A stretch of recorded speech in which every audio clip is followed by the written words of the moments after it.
And we are broadcasting, so don't say anything too sweary. Oh my god, I'm going to hell.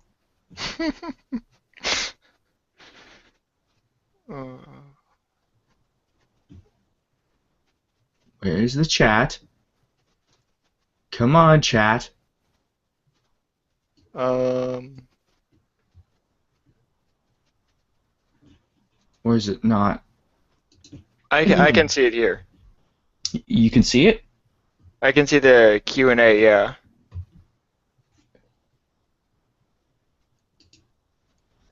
Because I've tried to have that enabled for the last couple streams, and for some odd reason it wouldn't actually show up. So I've been getting steadily more pissed off at Google. Well, if you try and click the little Q&A icon, I mean, it should pop up in the same region that the chat box does.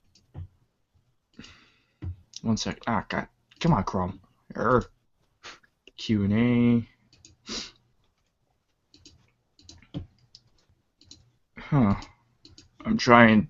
Okay, so what did you say again? I clicked the Q&A box. It's there. It's on the side of the stream. Yeah, so I'm guessing how it works. I've never seen the interface myself, that the questions will just pop up there. Maybe someone, if there's anyone watching at the moment, post a test question and we can see if it pops up. Enabled live chat. Yeah, post a test question or something. Oh, goddamn. Questions. So big questions, ladies and gentlemen. Oh, Lord. So, what are the sort of the rules for the game of the year? This Oh, for no, it's this just a cast. general discussion and stuff. I mean, Oh, okay. Dash Dash already has its Game of the Year settings. Its Game of the Year videos out. Whoa, whoa, whoa. You still there? Yes, yeah, I'm still here. Okay. I thought I. Jeez. This thing is confusing the fuck out of me. Okay, okay. I need to post a link on this to the Kotaku and Action page. And can you put the link in the chat bar? I can also put it on the like the Gamergate Ultra page and all those places. Alright, chat, chat, chat, chat, chat, chat, chat, chat, chat. Shaman. There's the YouTube watch thing. Sweet. Um, God. Sooner or later, I'll get the hang of this, okay? This damn chat box just completely ruins my shit every time, and it's annoying as hell. And it's not even showing up on the view page of this stream. oh really? Oh, crap.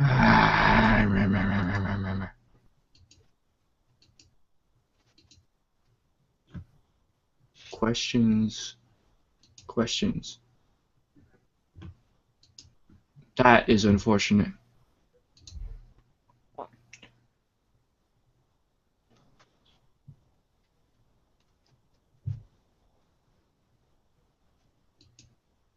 Oh no.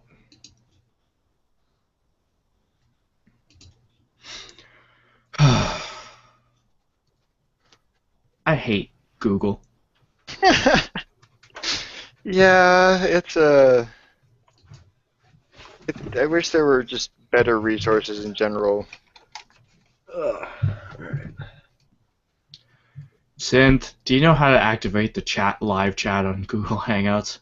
You have to activate the Hangout through YouTube. You don't do it through Google Plus. That's what I did though. It should be alright. That's the link to the thing. Are you sure? Like you? I activated it through the uploads on YouTube. It's one of those things that I have to usually walk people through. Enable. I have enabled live chat here. Did it ask you to download any plugins? Because I think there's actually a plugin that Well, if he's speaking on the Hangout, I mean, he should have all the plugins he needs. Lovely, lovely. Oh yeah, Kotaku in action. Gotta post that there too. Thoughtful. It's been an interesting 6 or 5 days to begin Oh, the it's new been year. it's been the most.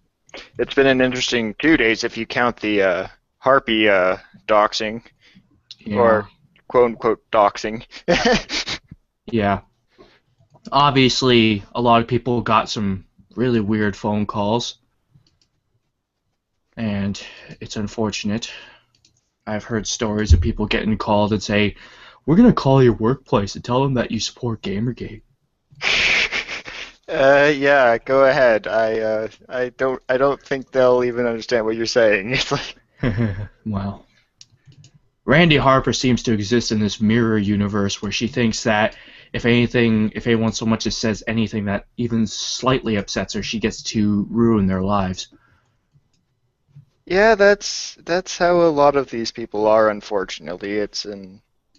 Unfortunately, I think it's scaring away any rational voices that, might come out in this thing and might actually put this entire issue to rest. Why do people bother responding no to the Google notification for the streams that I do? It's like just don't respond. It hurts my feelings, man. Pricks. Anyways,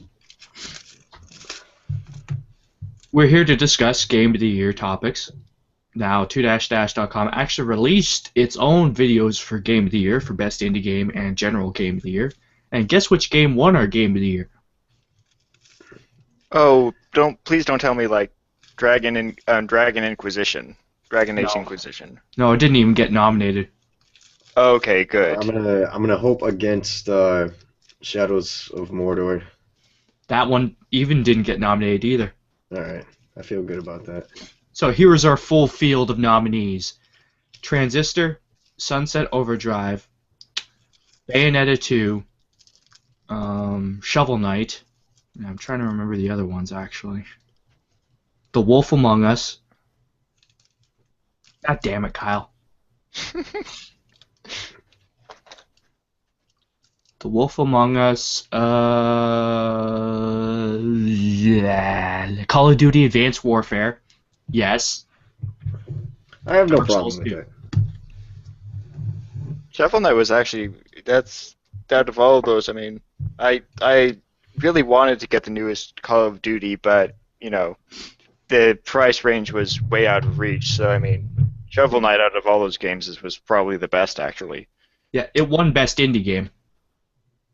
Oh yeah, good.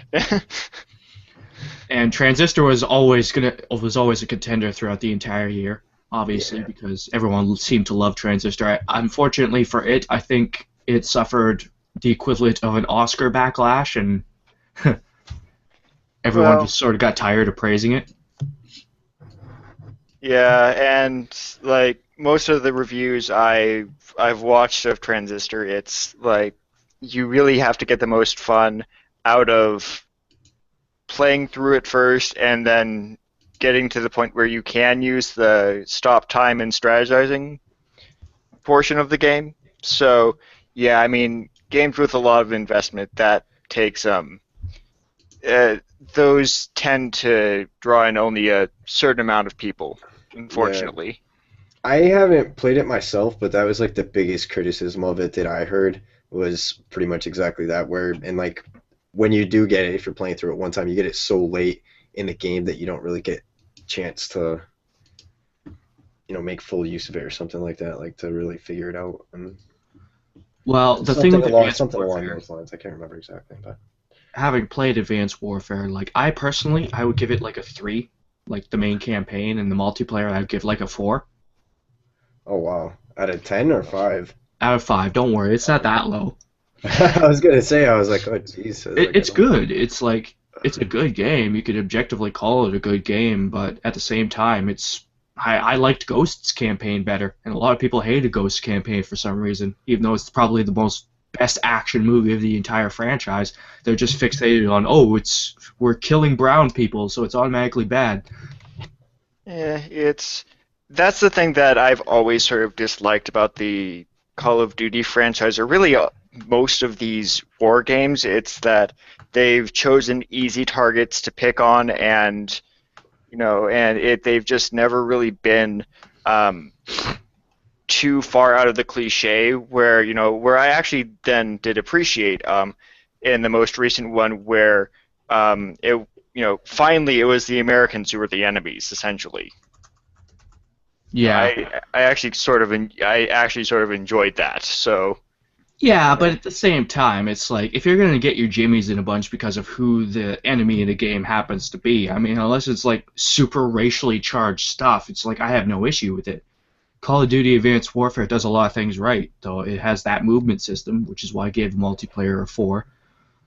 But yeah, it got nominated for Game of the Year. I personally probably would have tried to stick Shadow of Mordor in there somewhere, at least as a nominee.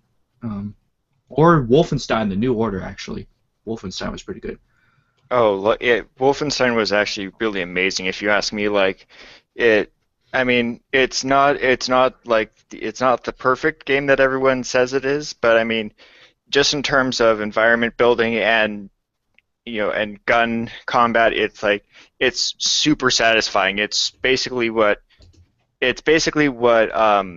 Far Cry 4 was trying to be with its opening premise, but actually succeeding at it. Yeah. I just finished it myself. I mean, there are a few sections I got mad with because they don't gel well with modern game mechanics and stuff, like the huge, the final boss is just a guy in a giant mech suit, and you're supposed to automatically know where to go in the environment to avoid dying. No, I don't like stuff like that, ever. But it's probably the best first-person shooter in years, actually. Boy. Somebody else made it. A couple people made it in. Yeah, we Yeah, have. sorry if I'm a little quiet. I'm just exhausted today. Yeah, I'm sick, Yeah. so. Hello, Mark. Is your mic Hello, down? people. Should be able to hear me. Oh, there you go. There we go. Hello. Hello. It's bloody 44 today. 44 degrees. Australia. Yeah, so it's really hot.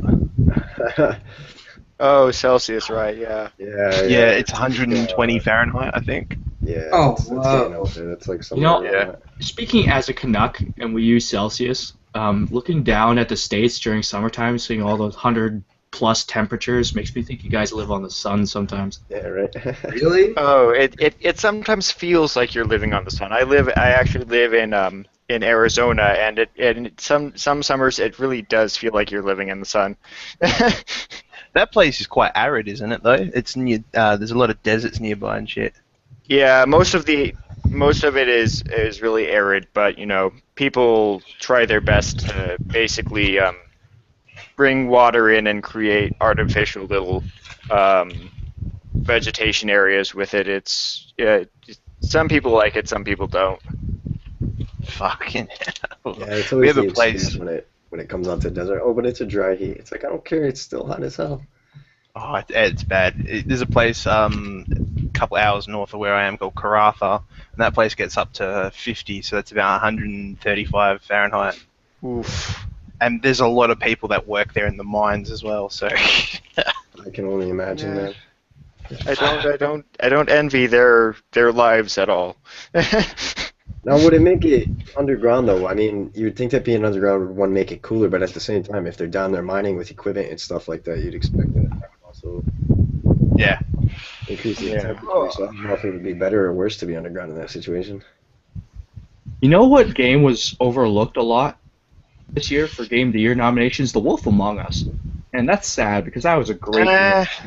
I think it appeals to a niche kind of type of person, because to me, I wouldn't put it on my game of the year because I'm more of a mechanical gamer. I like games with good gameplay mechanics, but for people that prioritize story over gameplay, then sure, I wouldn't be surprised.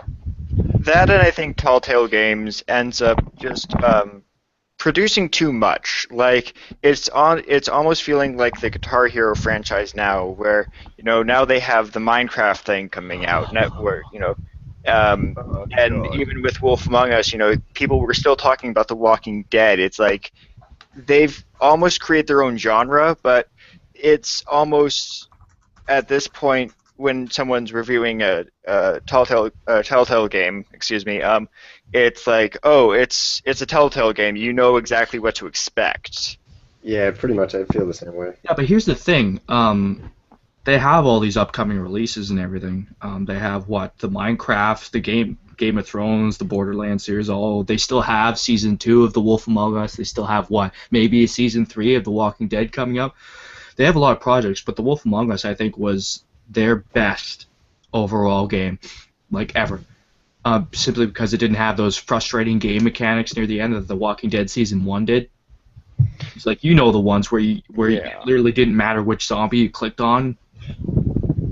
Oh god, I hated that part. It actually ruined The Walking Dead season 1 for me. That last little 5 minutes action segment. That's what happens when you don't refine your game mechanics. Shit like that can take you out of the immersiveness of a game, because you can be completely into it and you're not thinking and you're in the zone and you're playing the game, and then something buggy or something poorly programmed or poorly designed just completely pulls you out of it, and you're like, fuck, that really ruins the experience for me. We should get more people on here. I know I should get better at this, but I've been sick all day, so I just woke up. No, that's fine. Really? We were supposed to try and get chat working. Yeah. I'm on Chrome right now, and it's still not working. Yeah. You should be using Firefox to get chat for working. God's sakes. Get more people in here. Synthvine, how do I get this damn chat box working? I don't know. It's one of those things I'd have to walk you through. Like you'd have to restart the stream Yeah. in order to do it, and I'd have to walk you through the steps to make sure that. Oh, screw it. This is more for posterity, more than live interaction anyways. If people want to air their game of the year, they can come on air. Spread it, people. Twitter, Facebook, I don't care where you spread it. Get people here so we can air our grievances. I also have a couple categories here for you guys to discuss. See, like, an interesting thing, though, is, like, I wasn't looking at the chat to see who brought it up, since I don't really know you guys, but you talk about how when you look at a Telltale game, just to play devil's advocate here, and how, I can understand somebody being more of a mechanics-oriented person. I'm that way myself. If I want a good story, I can go read a book. But, I understand why people would come from that side of things. But it's like you say, I don't know if it was the same person, but it's like you know what to expect when you get a Telltale game when you look at a review of it. And I think that's very true. But at the same time, there could be an argument made for, Modern Warfare or whatever the Call of Duty game was that came out, and how when you look at a Call of Duty game, you pretty much expect the same thing out of that when it comes to the reviews and everything like that. But does it become more palatable because it's more gamey as something that we expect as like people from, coming from the mechanics standpoint, whereas somebody from the story standpoint would look at Call of Duty the same way that somebody might look at The Wolf Among Us or any Telltale. Oh, I think absolutely that there are all sorts of these games that end up drawing sort of niche audiences simply by doing repetition. You have your Marios, which keep doing the same thing over and over again, and keep getting rave reviews. The Call of Duties, the Telltale games, all these series really do utilize a well-proven formula that they only change up a little to succeed, which is absolutely fine. But it's just, usually it's just the pacing. Like, games every once a year, I think is the max that you really can do before people start really overgorging themselves on your product. And then get almost desensitized to how great the product is, essentially. Yeah. And even that, I think, is like, I don't know, silly, just the whole Game of the Year thing or, Ultimate Edition or whatever like that most of the time. I don't know. It's like, you can, I understand that everybody's getting awards from everywhere and they want to, prop it up through the media to try and get a little more exposure, or throw another sticker on the box or whatever like that. But it's like just release the DLC pack like for cheap on Xbox Live or whatever it is that you're doing. Give the discount that the players are going to get and be done with it. And you don't have to, keep blowing smoke up my ass about how you and 20 other games won Game of the Year this year, and here's your special edition. It's just, I don't know. Well, I just want to make my views known on The Wolf Among Us. The only reason I think it had a great story, it had great performances, but whatever gameplay it did have didn't suffer from the same problems as The Walking Dead Season 1 with its gameplay segments, so I automatically was like, oh yes, please, more of this. Oh yeah, I agree with you. It was one of the better games in the series. It does deserve a lot of renown. It's just the game of the year might be a little bit much. Well, it didn't win. I'll spoil that for you. One of the other overlooked Game of the Year nominees, surprisingly, actually, is Dark Souls 2. No, a lot of people have put that on their Game of the Year, but I can understand why they haven't. Not as many as it deserved. Yeah, that's because of the whole bloody DLC thing where they chopped up the game and they've just gone full-blown Activision on us. I'm not surprised. Yeah. I love Dark Souls 2. I have a folder because I was recording basically every single minute of all the gameplay I was doing on it. I have a folder that's like 500 gigabytes strong of 720p footage, and it is wow. Hey, Dark Souls 2 is and The Wolf Among Us is a 2014 release simply because the last episode was released in 2014. It's a policy of 2-stash, and I think it's a very sensible policy not to nominate episodic games for anything until the last episode of whatever season it is out. Otherwise, you could end up in an awkward situation where, hey, we nominate Kentucky Overdrive or something for Game of the Year this year, then the next episode comes out and it's absolute shit. Fair enough. Yeah, if it's fair episodic, enough. You don't judge a series by the individual episodes. You judge it by the end product, don't you? Mm-hmm. By the entire series. Yeah, I thought I saw some site give excessive praise to The Walking Dead Season 1, calling it one of the best titles of the year. And it's like, mate, it's not even a fraction released. Why are you giving it so much praise already? Praise games are already out. They're already fully out. It's asinine. Same thing with early access games. We don't nominate them for shit until they're fully done. Which is really an interesting case, I find, because actually one of the more recent games that I've actually just been gifted is Don't Starve Together, basically the multiplayer version of Don't Starve, and it is actually really quite good. And so I can understand making the case for some early access games where perhaps they are a bit broken, but then you have those early access games that are basically Minecraft-style crafting games where they'll probably never be completed because people will just keep adding and adding and adding to them, and it's a really strange system if you think about it. Yeah, there's a lot of great early access games, obviously, like Kerbal Space Program, Present Architect, but unfortunately I think it's a very sound policy simply because things could drastically change with a single update, and we'd look like fools if we nominated it. Oh yeah. So that's the policy I advocated for, and the site generally seems to love adhering to because it's a sensible policy when you think about it. But that's the reason The Wolf Among Us got nominated in, say, The Walking Dead Season 2. Well, it did release its final episodes in 2014, never mind, but it was a disappointing season nonetheless. But Dark Souls 2, I just want to return to that.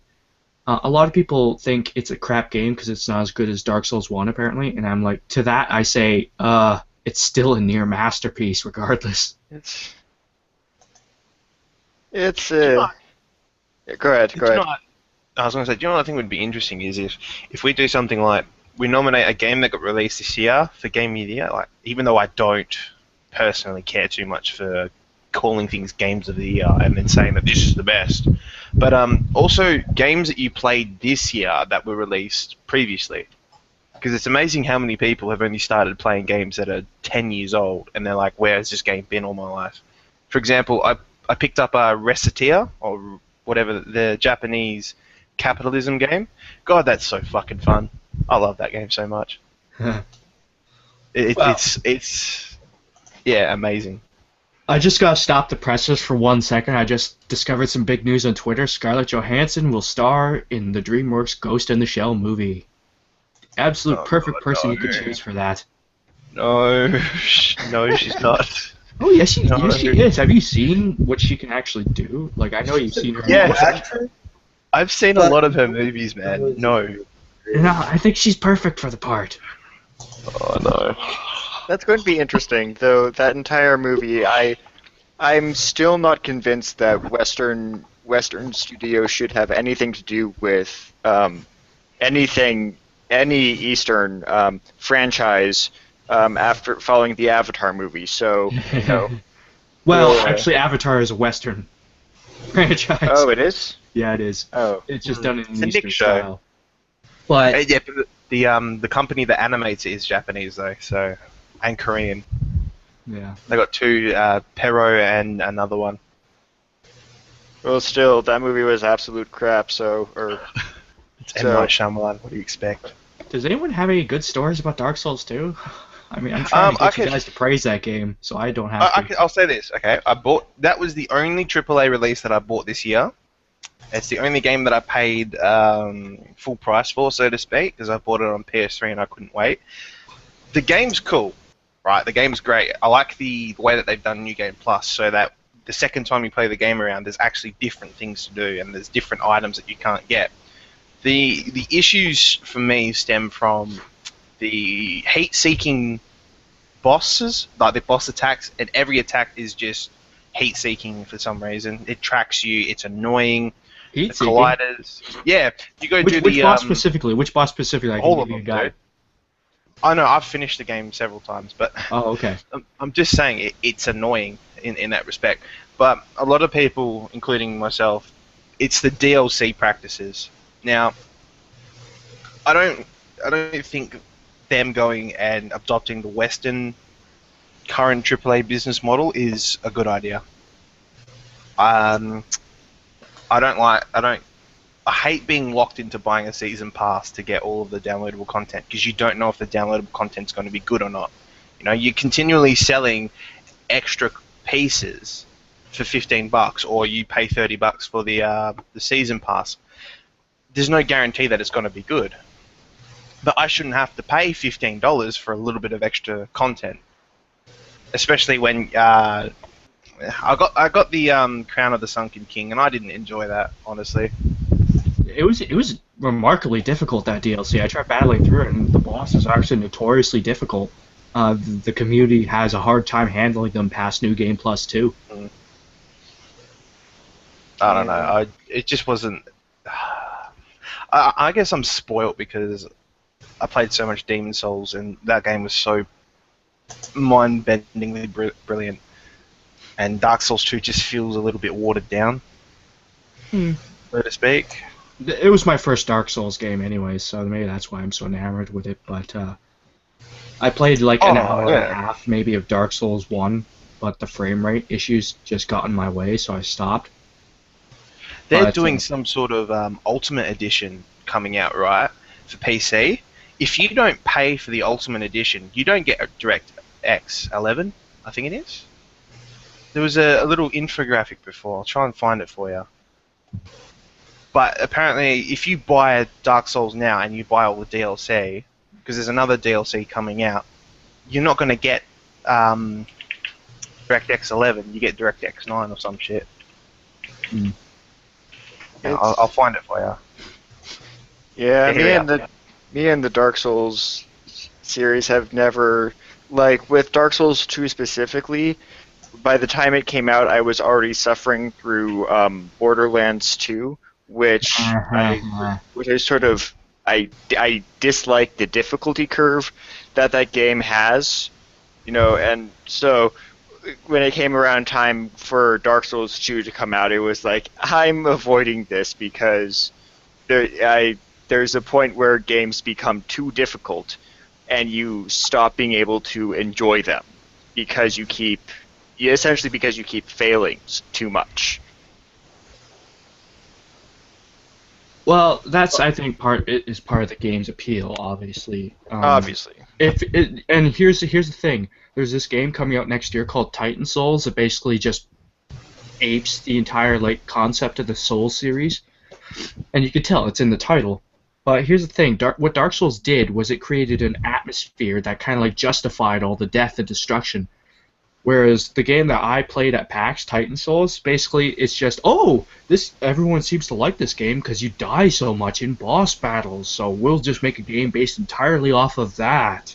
And when I played it, I was like, what's the point? And I asked him, what's the point? What does this have to do with the story of the world? And he couldn't answer me. The developer couldn't answer me. And it's been getting awards thrown at it ever since its beta, so I'm kind of like suspicious of all these like games media. Actually, funny story. I went to PAX and it was right before all this gamers are dead stuff blew up, but you could tell that some of the tensions were there regardless because Zoe Quinn was at a panel there and I attended that panel.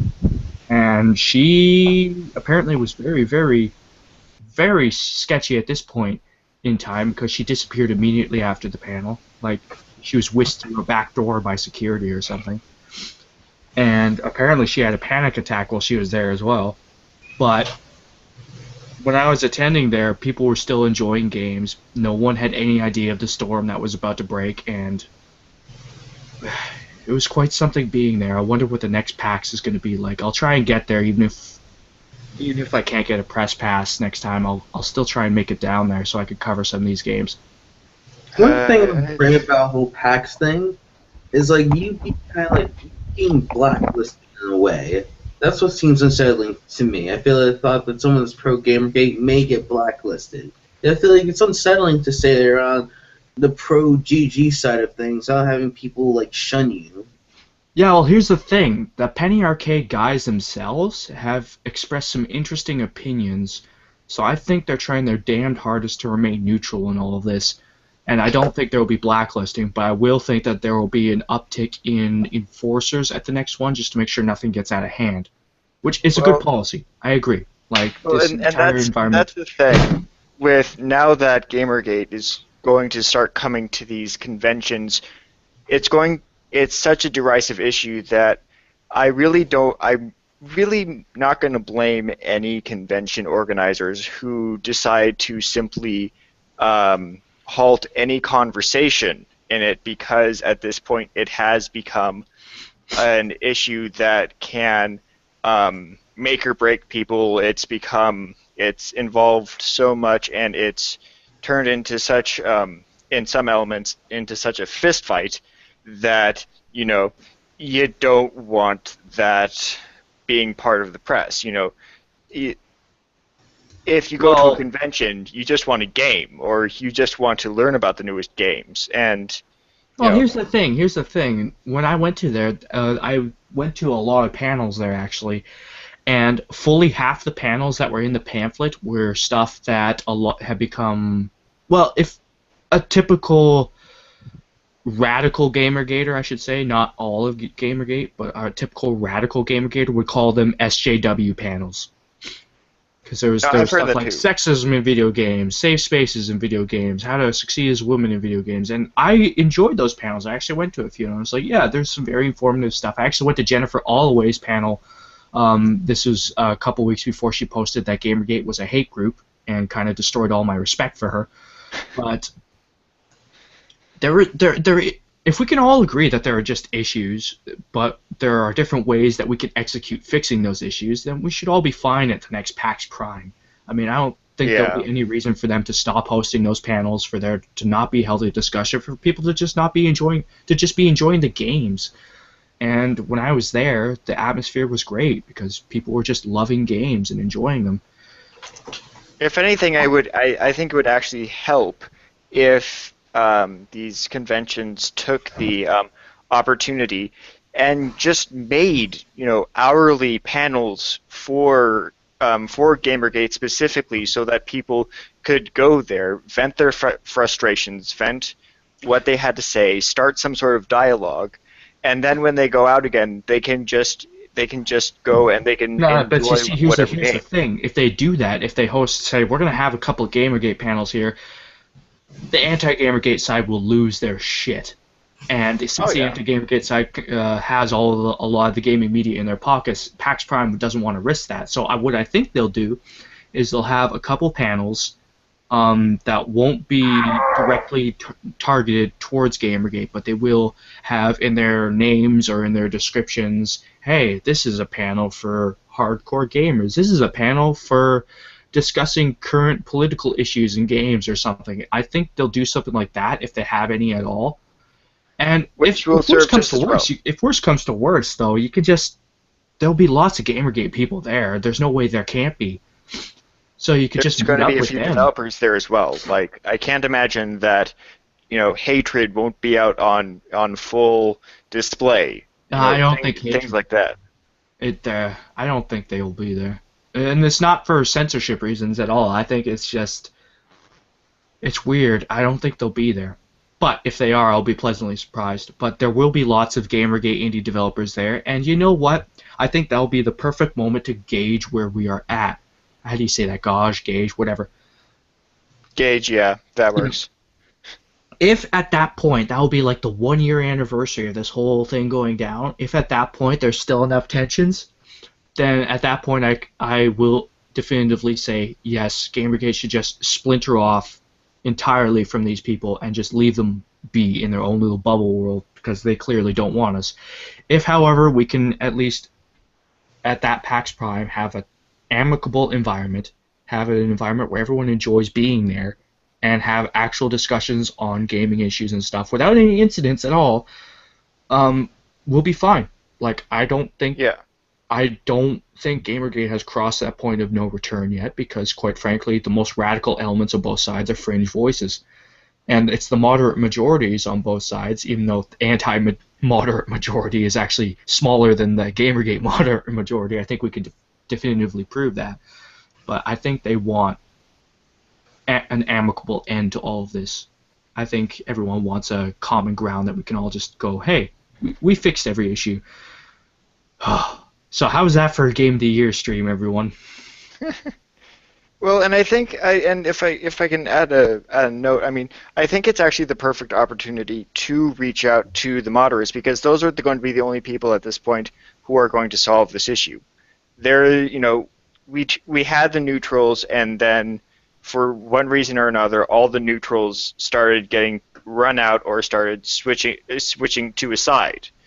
So I think at this point it is the neutrals who have to start the conversation, and if the conversation gets going, we can then afford to radio silence people like Brian Wu, like Full Macintosh, like Anita Sarkeesian, like Harper. We can radio silence these people and just pay attention to the people who will speak to us, essentially. So that's at least what I hope will come this convention season. I have linked this stream with Twitter and KIA. It seems like KIA is dead in the water at this very moment in time, but we will have Jen coming on later, so hopefully she can wrangle a few more viewers. Just spread it. I want to have my opinions have prominence in the community, let me tell you that much. I have an ego. I could stoke it. Anyways, let's get back to the Game of the Year stuff, because that's what this whole stream is for. So one of the interesting Game of the Year nominees that 2-Dash had is Transistor. Now, it was also nominated for Best Indie Game. A lot of people love that game. The problem is, Shovel Knight came out, I think, wasn't it about around the same time, around within a 2 or 3 month period? And then Shovel Knight just gained steam rapidly in the past couple of months and just overtook it in terms of nominations and wins. Because it was a better game. So, yeah. Honestly, if I compare, for Transistor for me, the story was boring, but the gameplay was actually fun. But the story was still boring. For Shovel Knight, I just enjoyed the entire thing. the entire game was fun to play from start to finish. Mm-hmm. Yeah. Me, actually, I didn't. There were a couple moments in Transistor's gameplay where every time I would get damaged enough and the sword would make this sound and lose one of its powers, I flipped my shit. I fucking hate that noise. I'm one of those guys who a single irritating noise can ruin an entire game for me. And that noise, every time I heard it, I was like, oh, fuck you, game. And I would take a break for a bit. Oh, that's why I don't play Advanced Warfare as a female, because whenever you take damage as a female, she makes a noise and it just makes me feel so uncomfortable. I feel like a dick for getting hit. Yeah, have you if when I'm playing multiplayer and I get damaged and she's breathing like Yeah, I can't do it. I feel bad. I feel she's trying to fucking breathe bad under for water letting or something. myself It's hilarious. So awful. I mean, like, there's sound design issues in the Call of Duty series all around, but actually one of my favorite anecdotes is, like, listen to the footsteps of the soldiers in Call of Duty over the past couple games. It sounds like someone is squishing meat against rubber. Does anyone else get that? Yeah, actually, I could see that. That It is annoying as shit to me, and there's all these leather creaking sounds when you're moving around. It's like, okay, listen, unless you're a Navy SEAL, soldiers aren't wearing leather, they're wearing fucking cloth. It should sound like a knapsack more than a freaking leather jacket going like. It annoys the shit out of me. Some sound design aspects of a lot of games, and because I'm a trained sound designer and all that sort of stuff, I am entitled to that opinion. it's one of the games that I ended up paying more attention to this year is actually Temple Run 2 on the mobile devices, and the sound effects for that game are really, really, really cheesy. Like it's hilarious. Like the rest of the game is well designed, but then the sounds, like they didn't even try. They just went to the most common source they could and pulled screaming sounds essentially. That game. Yeah, freesound.org is a wonderful resource if you can. Oh, okay. Sorry, Synthivine. I guess you had to leave, but we'll get Jen on soon enough, I guess. Anyways. What was I talking about? Freesound.org is a good resource. And if you use it correctly, it can be... a lot of people won't notice it. If you have a good sound editor, or if you have a good sound editing program within your game files handling it, a lot of people won't notice. But if you have a terrible sound editor and you are so lazy that you can't think of combining several sounds together to at least try and make a unique one, people will notice and they will downgrade your game because of it. I know people who are very, very annoyed by certain sound effects because they've heard them in so many games. I actually am annoyed with a composer called Kevin MacLeod because his music pops up in every fucking indie game out there. Fucking Incompetech, mate. Do you want to know something funny? All of my games that I made for my assignments, I use Kevin's fucking work. Do you know why, though? Because he has such a large repertoire of music. It's insane, the amount of pieces you got to choose from. That's why he's so popular. Here's the thing, though. It's like, in using that, yeah, you could save, like, paying a professional composer, but there are so many amateurs waiting to get their name out there, and just having one credit on one game would do a hell of a lot of good for them.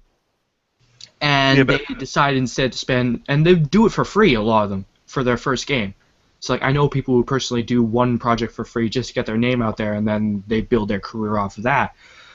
But because Kevin MacLeod is the go-to kind of like, oh, well, we'll just use Kevin MacLeod's music. It's cheap, it's effective, and it's just like I've heard that song in 6 separate fucking games. You fucking lazy bastards. Why haven't I heard of this guy before? Oh, you've heard his music. Oh, probably, yeah. He's everywhere, and I fucking despise him because of that. I am sure he's a pretty good person and everything, but yeah, he can go screw himself. Anyways. Shit, dude. Shit! So, what were we had Sunset Overdrive, we had, what else? Shovel Knight and Bayonetta 2. 3 very fun games. based off of Oh, spectacle. The Evil really. Within. Let's talk about The Evil Within, like this game that got hyped to shit and then just was. Well, that's coming later in the most disappointing game category. I hope the pre-sequel is in there because God, that game is so bad. Yeah, a lot of people praise it because the writing is good and all that. It's just the same Borderlands. No, It's it like, isn't. come on. It's not. It's Reddit. It's- It's fucking R Games wrote that as if they wrote the game. Yeah. I played it at PAX and I listened to the writing and I was like, this doesn't interest me. The gunplay is marginally better. You can jump around on the moon, but all in all, this is the exact same game I was playing 2 years ago. And it's one of the problems with games media nowadays too. It's like this game is exactly the same. At least Call of Duty, like in its campaigns, give it credit, attempts to change a lot of mechanics and shit up. It may be like they don't change the overall structure, but they change a lot of shit up sometimes. But And the most recent Call of Duty, I mean, adding all that extra movement and everything like that, that's actually pretty, they deserve more credit for doing that, I think. It's well, but Borderlands is the exact same game it's been since the first installment, and they keep getting like 10s out of 10s and Game of the Year nominations. It's like, are you fucking kidding me? There's better games released. There's more innovative games released this year that you're overlooking simply to keep spreading. Oh, I love random humor over actual solid gameplay.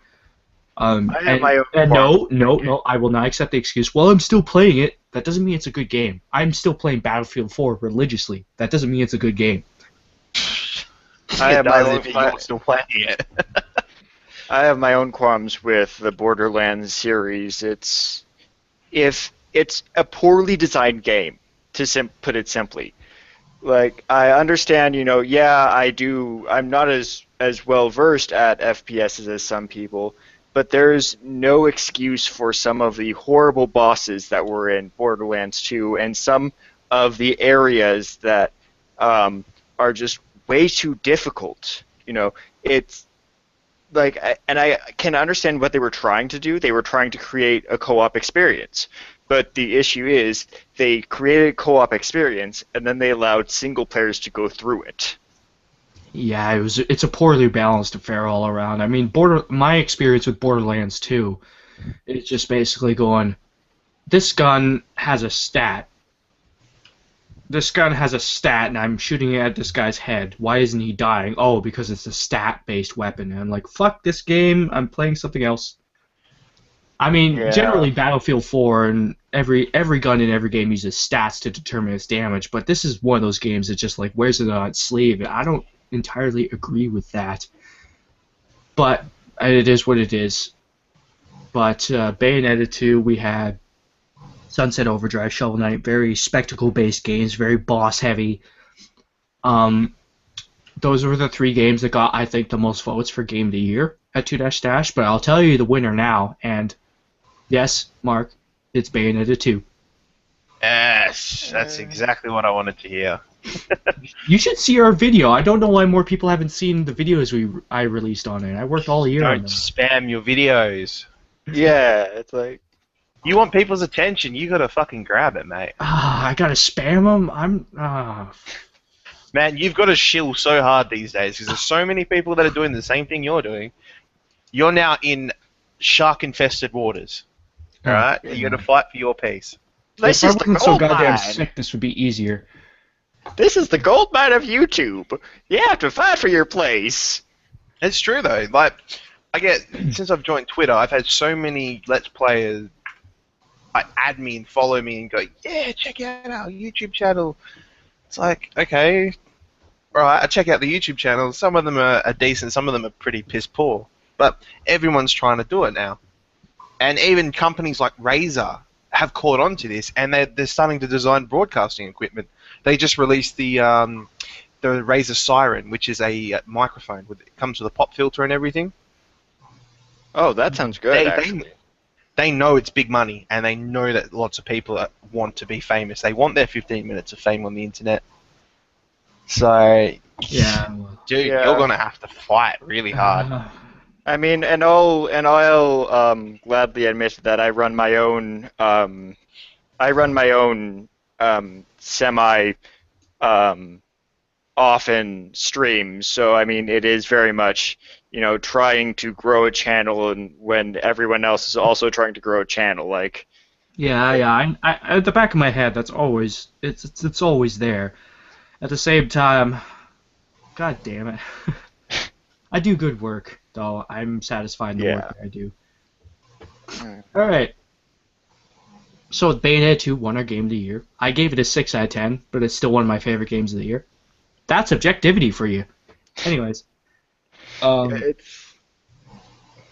it's got a shit story. It's just got a shit story. It's got shit execution of the cutscenes and everything, so that's why I knocked it all the way down to that. But the gameplay is so fucking fun. It has an extremely effective identity, I think, which is why everyone sort of rallies around it. It's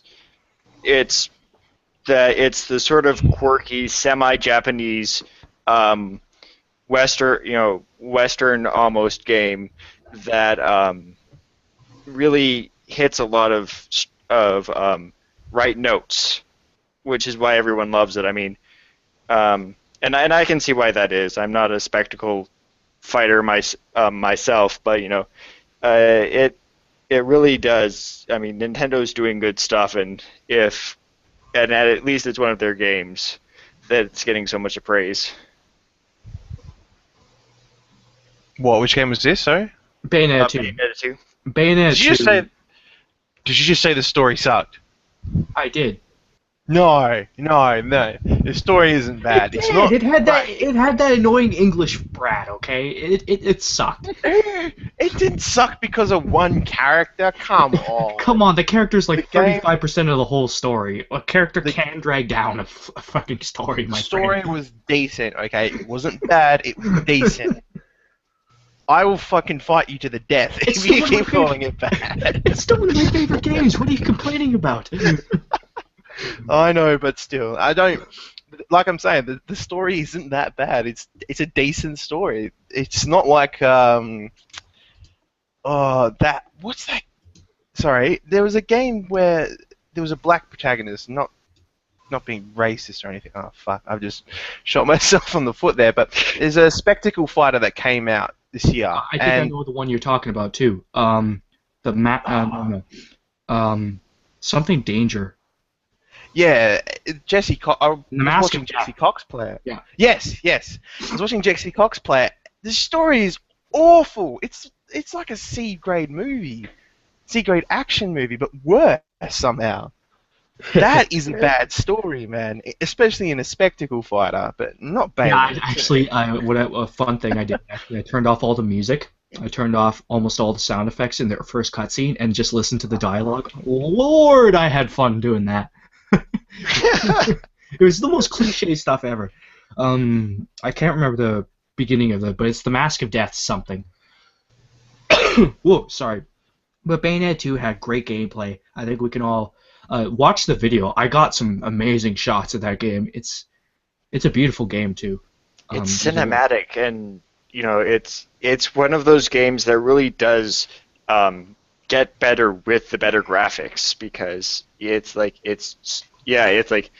just amazingly beautiful. Oh yeah, I mean, if you watch the video, one of our Nintendo critic, Todd Black Magic, he basically had a cameo in the video and explained in every single detail why Bayonetta 2 is great, even though he praised the story, which is kind of ridiculous. But anyways, he's a Nintendo critic. I had to play the game to capture the footage because I asked him, "Are you going to nominate Bayonetta 2 for Game of the Year?" And he's like, "Yeah." So I had to buy the game, get a Wii U, or borrow a Wii U, capture the footage, trade the game in so I could actually recapture some of my investment. I got Shadow of Mordor and Wolfenstein with that. But it's a good game. There's no denying it. It's a great game. In fact, it's our Game of the Year. So there. Suck it, Anita. Yeah. Well, I shouldn't say that, actually. I mean, God, I've been losing the moderate in me over the past couple days, and I should probably get that back. It's probably because I'm sick, actually.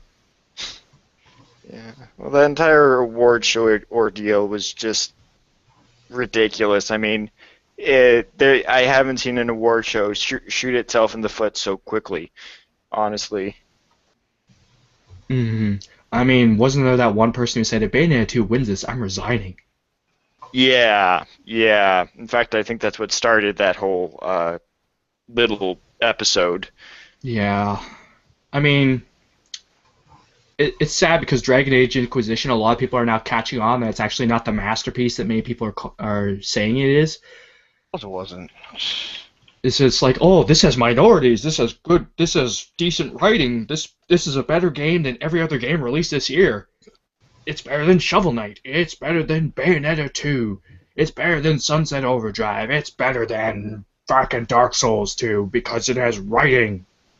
And it's like, my god, we need to get over this love affair with BioWare. I mean, I still have nostalgia for them because of Mass Effect 1 and 2, and to a certain extent 3. But come on, just because a game has a story does not make it good. Same thing with The Last of Us last year. Everyone was falling over themselves to praise that game, and I fucking hated the gameplay of that game. Well, I remember actually back early in the development of Inquisition where they were actually touting the gay character as a game feature, which I really don't know the mindset of an SJW. I really don't care to on some level. But if it's one thing that I know, it's if you want to celebrate diversity, you don't make characters' identities a freaking game feature. Now, Like features gay. That's the same problem that they had with Tomb Raider when they said they wanted the rape scene in there, and people got up in arms and like, you can't use a rape scene to sell a video game. If you can't use a rape scene to sell a video game, you shouldn't use person's gender or color to sell it. You should sell it on the merits of the story, not the fucking tokens. Which I mean, and Tomb Raider did it well. I mean, I It's one of my favorite games. I had someone convince me to play it because I was avoiding the game partially due to that, partially because it was partially going to crash the mechanics a bit. But I played it, and that scene isn't actually very overstated at all, and actually puts the character in a decent amount of danger. So I mean, I have my gripes with the game, but you know that isn't one of them. It's actually a well put together situation, all things considering. It's one of my favorite games. I'm very much looking forward to the Rise of the Tomb Raider coming out later this year. PC, need PC port of that. Well, we'll see. I'm probably going to start saving up for a gaming PC this year. It'll take at least a year and a half because I'm poor. But I hope to be able to start PC gaming soon enough. There's a lot more indie games on it than, say, the consoles at this point. Yeah, but that doesn't mean they're all good. I mean, No, certainly not. Xbox has the more interesting indie games coming out for it. PlayStation 4 has a lot of them too, like the Wander MMO that's coming out where you play as a tree. I played it at PAX. It's actually kind of interesting. It fits into that emergent exploration genre I've been studying for the past year and a half. And if you don't know, it's Proteus, Dear Esther, Stanley Parable, Jazzpunk. All those games kind of like fit into one genre, and no one's ever tried to fit them into one genre before. Except for calling them exploration games. At least if it does better than The Mountain, because that game, I'm not sure that's even a game, really. My entire video on that game consisted of me going, whee! And spinning the mountain around in the camera. It was hilarious. Yeah, I saw that. That was the only video I needed of that game. Why, thank you. But, so Mark will be right back, but I guess we should discuss some of the indie games that came out this year. We have a very strong field this year. We had Luftrausers, Neverending Nightmares, Transistor, Shovel Knight, This War of Mine. Trying to remember the other ones. Damn it. I had a list here, but it disappeared amongst this pile of other stuff. One second. Ah, here it is. The Banner Saga and Jazzpunk. Now, the Banner Saga I fucking hate, and I will not accept apologies for that opinion. I will not Yeah, apologize for that opinion. that one Because, would look weird. I avoid that one myself, but that this War of Mine is actually one of the more interesting, almost art games. I'd almost say that came out this year. I thought. yeah, it got a lot of praise, and rightfully so. I mean, I wasn't able to play it myself, unfortunately, so I couldn't decide, but it was nominated regardless by the rest of the staff, so I had to make a video on it. But yeah, the Banner Saga is it's too difficult. There's a point where difficulty just becomes this whole oppressive Yeah. thing. Like Dark Souls 2 has a purpose for its difficulty, and it fits in with the flow and has mechanics that interact with the fact that it's difficult. The Banner Saga just throws so much shit at you that it's impossible to strategize. You're just reacting, and that's not a good strategy game in my opinion. Yeah, no, I mean I can if that was like the super hard mode or something, I could see it, but yeah, exactly. It's the issue I think that a lot of gaming history has, and unfortunately the trend is coming back where just these super difficult games that are near impossible to get through. It's like I really don't understand that trend because either you have a lot of patience, or if you don't have a lot of patience, you're just a masochist Yeah, almost. it's the same extreme that I would argue against story games. It's like just because it's difficult does not mean it's good. Well, That's my argument. I mean, like Dark Souls 2 justifies its difficulty. The Banner Saga, yeah, you're fighting a war against huge impossible odds, but at the same time, I got to be able to finish this game, you fucking assholes. yeah, and I mean, if a game is fair, certainly I don't hold anything against it. There were some sections of Shovel Knight that I actually had some issue with, but it was forgivable because they gave you all the tools to solve it. Hmm. When it came to something like the Banner Saga, or even some of the other games we were talking about, these don't exist. It's cheap difficulty for the sake of cheap difficulty. Hmm.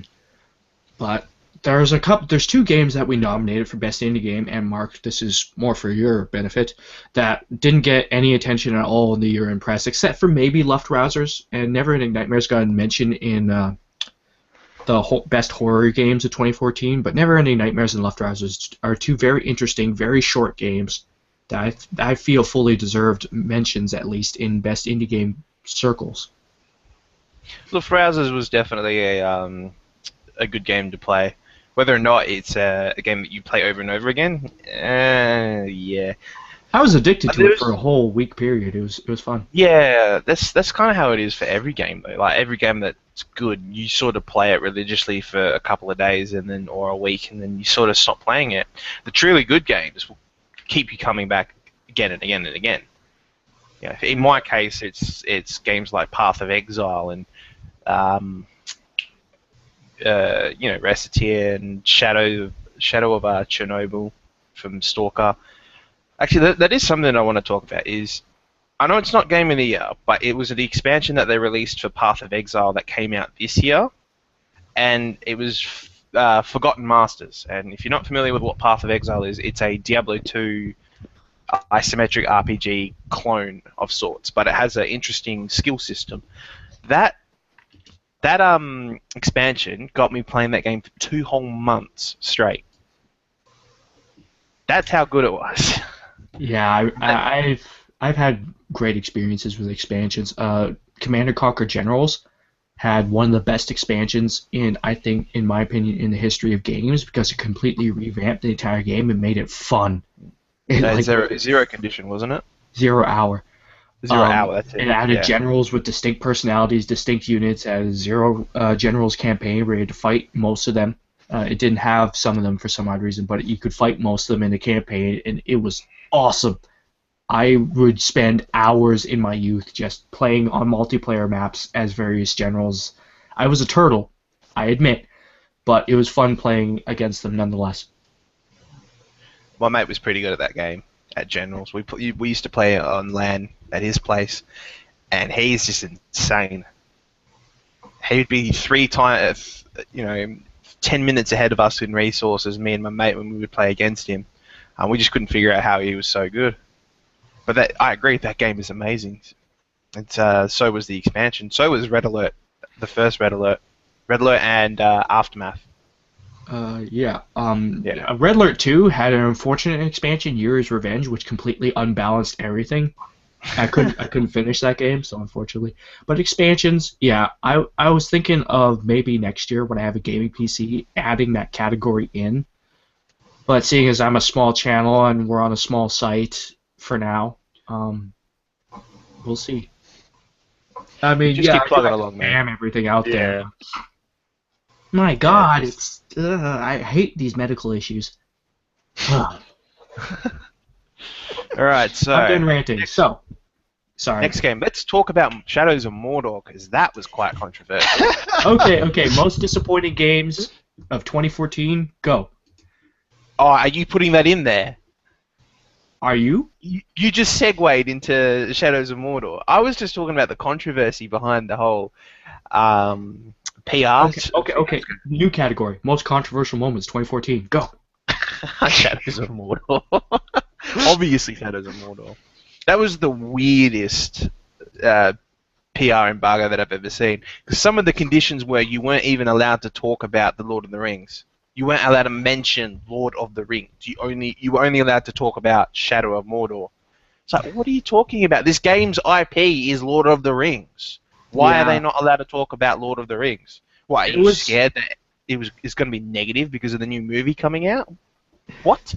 I hate The Hobbit, therefore I hate Shadow of Mordor. That kind of logical machinery is just astounding to witness sometimes. But the Polygon article. A Polygon article. Oh, what was the Polygon article like? I didn't even. Oh, It's awful. Back from a title. Why can't you tell the difference between kissing and killing in Shadows of Mordor? Think Polygon, except to the nth degree. This is one of their worst articles I've ever read. Simply because it puts that opinion out there as fact rather than something to be discussed. It's like, this is problematic. And it's like, they don't understand that language has a purpose, and when you use certain words in certain ways, you are making authoritative statements and not just saying, let's discuss this. I hate that word now. I hate that word problematic because everybody uses it incorrectly. It's not problematic. You're offended, but it's not problematic, for fuck's sake. Well, I mean, I guess it's problematic to them, but I mean, not really problematic to anyone else. Anyone How with is a it brain would be able to tell the systemic? difference between kissing and killing in that game. Oh my God. Oh, because he pushed the wrong button at the wrong time. Oh. No. That's not how it works. There was that Play for Real article where they said that the writer had accidentally killed his wife because he couldn't tell the difference. I'll drag it up. Just give me a second. Oh. Shadow of Mordor. I mean, I played like 2 hours of that game, and I got hounded by an orc who could call in endless reinforcements, so I couldn't actually end up killing him. And it was the most annoying thing ever, and he kept on chasing me around the entire fucking map, too. So I had to reset the game to get him to bugger off. And at that point, I was like, you know what? Fuck this game. I'm going to play Wolfenstein for a bit. It's one of those games where I think, again, it works best if you put a lot of effort into it. Like, because the Nemesis system, I really do like the idea of the Nemesis system. But at the same time, the Nemesis system, invites longer playthroughs where you actually have to interact with the story on a level that you generally don't interact with other games. So it's like... I have heard that, and I will be revisiting that game, but for now I'm just taking a break from it because the memories of that orc army, because I had 6 captains chasing me at one point. It was stupid. Oh, that's... Yeah, so I'm reading this article, Polygon writer accidentally kills his wife when trying to kiss her. This is like the Play for Real is like the Onion of video games, isn't it? Oh, I think, Yeah, it is. yeah, I think Here's so. the article. Polygon writer accidentally kills wife when trying to kiss her.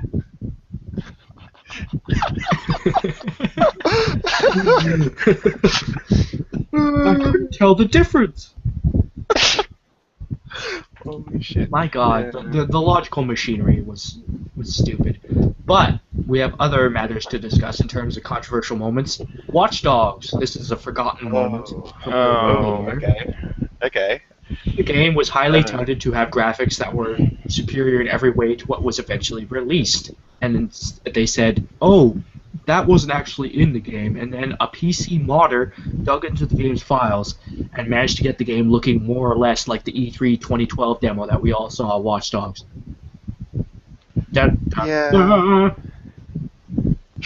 Well, with that entire game thing, I mean, the game itself, I mean, the graphics were probably the only thing going for it. The rest of the mechanics, sort of were underwhelming. It's like the hacking function wasn't very well implemented, if you ask me.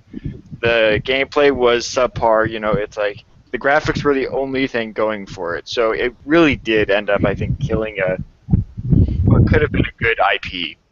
Yeah, it's unfortunate too because it also illustrates another problem with gaming media. The hype for this game in the gaming press was unreal Yeah. up until release, and they got everyone's expectations up, and then people were shocked when people were saying, "Wait, this is merely good. This is not a masterpiece like you were hyping it up to be. You lied to me." Now, to a certain extent, it's understandable that the consumer is actually at fault there, but the gaming press had its hand in basically being a marketing machine for Ubisoft at that point, and Ubisoft this year, in general, I think we should just call this the worst year for a video game company, at least since EA last year, I guess. But before that, yeah. there was almost nothing this bad. Well, this You know, year I- it's all being brought to light. I mean, that's the big change.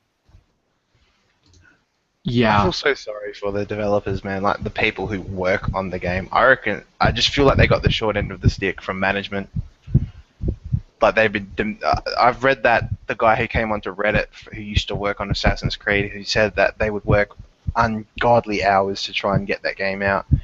It just feels like Ubisoft is so desperate to compete with Activision and EA that they're doing their best to milk all their IPs all at once, and just it hasn't worked. Have a look at the whole Assassin's Creed was a mess. Watch Dogs was underwhelming. They're having new problems with Far Cry 4. Apparently on Xbox One, if you downloaded the game, if you paid for a digital copy of the game, the online DRM is locking you out of your game. There's a bug Oh, wow. that is causing you not to be able to play. It's on BlogJob. Hang on, I'll give you the link for it. But there's that there's kind of lots thing of- keeps happening. yeah. But here's the What thing: the fuck is going Ubisoft on? actually released 2 great games this year, at least, like Child of Light, and there was this other game. I forget the name of it. Damn it, Kyle.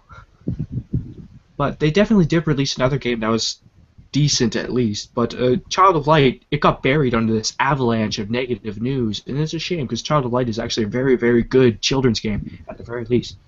When Is it children's wasn't Rayman Legends this year as well? No, that was last year. They just ported it. Oh, this Yeah, was just this year was okay. Yeah, Well, I actually, mean, yeah. no, it was last year. Yeah, never mind. Well, I Go mean, they have the ability to make good games, but there's really 2 issues standing in their way. The first, of course, being that they keep rushing sort of the bigger games where they're trying to do more. It's like Assassin's Creed Unity tried for bigger crowd scenes, which is cool in a way, but at the same time, you need to have a longer development period to get it right, and they didn't have that, so it came out a broken mess. Yeah, it's funny because Assassin's Creed Rogue released at the same time, got next to no press comparatively, and a lot of Oh, people yeah. seem to like that game a lot better. Well, and with that game, I mean, it was even, I actually really liked what they were promising with that game because it was a last gen game, so they couldn't necessarily pull the same graphics shtick, and so they had to pack it with game features, and they had to do actually creative things with it, which made it probably the better game of the 2. I would agree.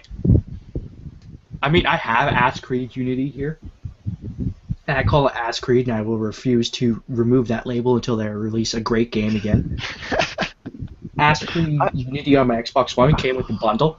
I can't wait to start playing it and ripping it apart because apparently it's still having massive problems. Yeah, It's still they not haven't fixed. patched it. They have patched it and they fucked up it. They fucked it up even more.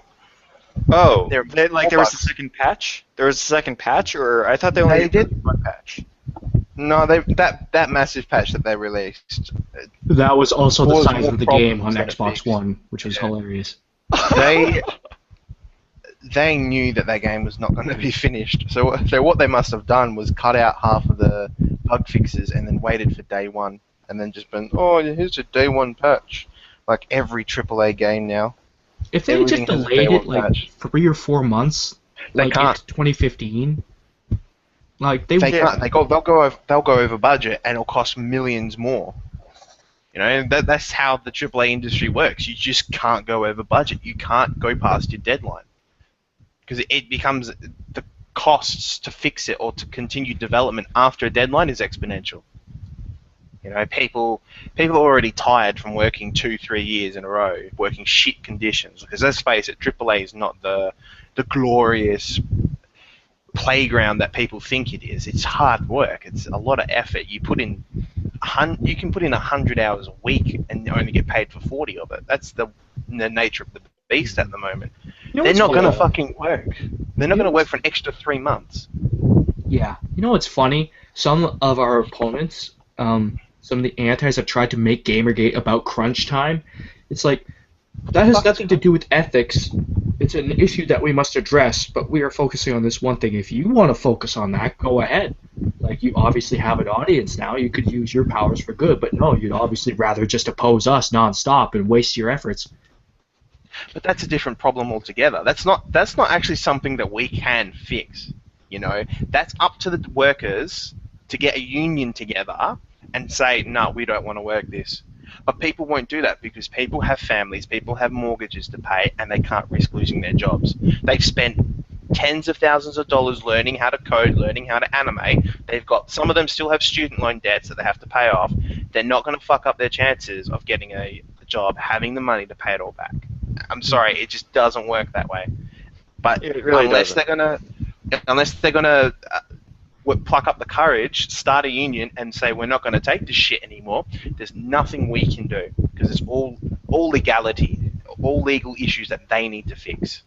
And as much as it sucks, you know, we can come out and say, oh, we can bring light to all these issues, right? But it's up to the workers to take affirmative action for themselves. That's how it is. It sucks, I know.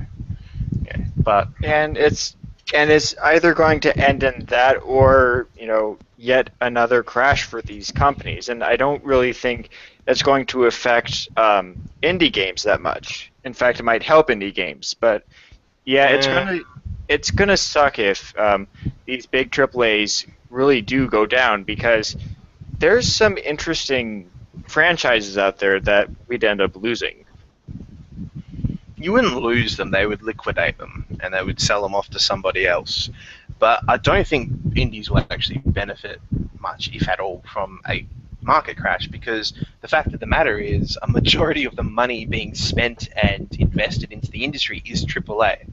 All of the, things like Unreal Engine and Unity and all those other game engines still rely on money from AAA developers who use not a lot of people use Unity, but in AAA at least, but all those other ones like the CryEngine and stuff like that, they rely on the money that they get from royalties and all that from big AAA studios. But little indies also use them as well. So they need AAA to succeed in order to continue using those engines and in order to continue funding the development of those engines.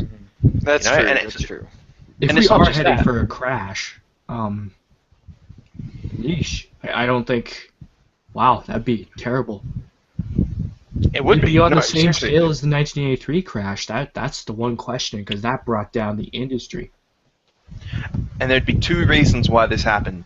It was because of the greed of publishers and the incompetence of the journalists. Because if it wasn't for the publishers being so damn greedy that they were bribing the journalists, which is what happens, we wouldn't be having games pushed out against us that are terrible. And it creates this sentiment of negativity and anger. There's a lot of resentment amongst a lot of us, right? A lot of gamers at the moment. I'm fed up with AAA at the moment. I'm so sick of so many games having problems, so many games having bugs that need day one patches, and they're all being chopped up into little bits for DLC. They nickel and dime us for everything we're worth, and then they expect us to blindly lap it up. It's going to get to a point where people are going to get sick of it. I mean, look what happened with Gamergate. Gamergate is just the straw that broke the camel's back. So when's it going to happen when every gamer goes, "Now fuck this shit, I'm done"? And well, I mean, and it's the same sad story. I mean, what happened with the arcades? They nickeled and dimed all the players until there was no nickels and dimes left. Yeah. It creates a sense of entitlement. The gaming journalists give out 10s out of 10s. They lavish excessive praise on these games. And it creates a sense of entitlement from the publishers. Well, we spent a massive amount of money on this game. Give us our 10s out of 10s. Doesn't IGN contact indie devs and say, how much are you going to pay us for a review? I don't know if that's a joke or not, but Poe's Law is such a bitch. I don't think that's true. They're coming under enough scrutiny as it is. I think we would have uncovered that at the very least.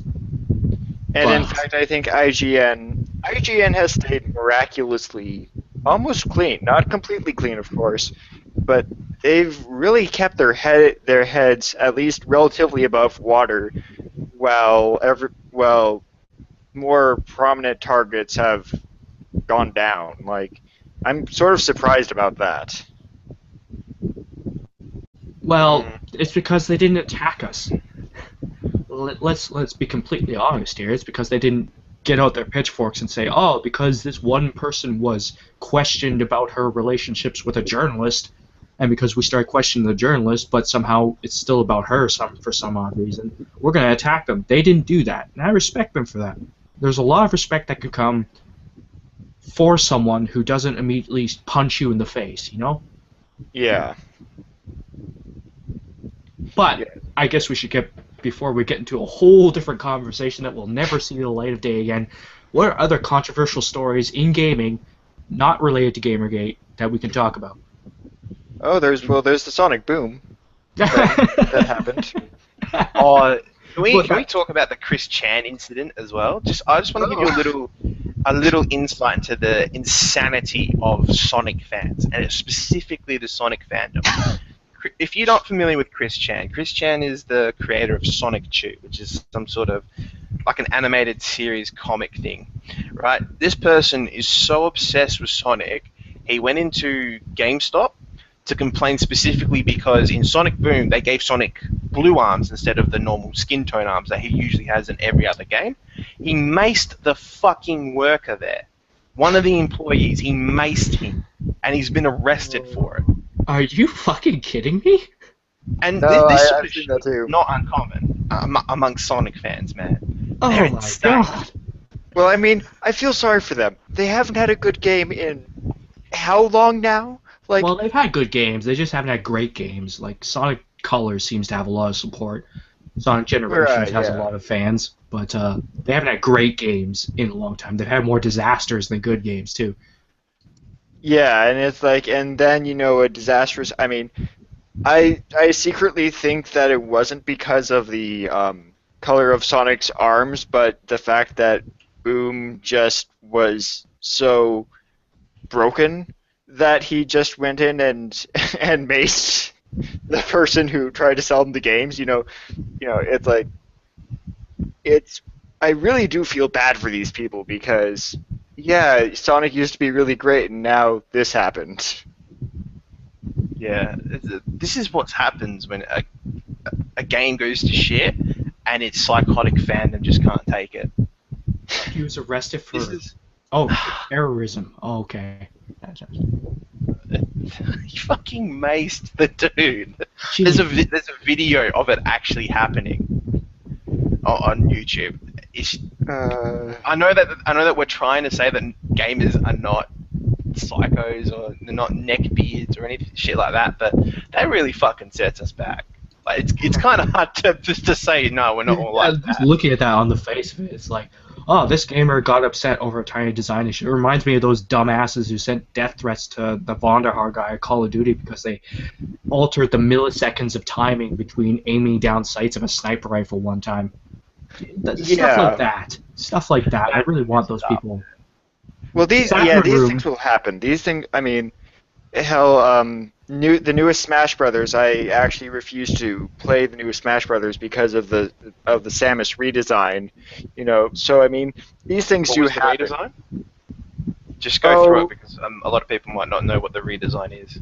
Oh yeah, okay. So they gave her more the look of Other M. So a larger bust size with these absolutely horrid hooker heels that they tried to save by saying that they had rockets in them. Her entire armor suit was trimmed down and made less bulky, so she looked less like a space marine. And just really, to me, she looks like a space Barbie doll now.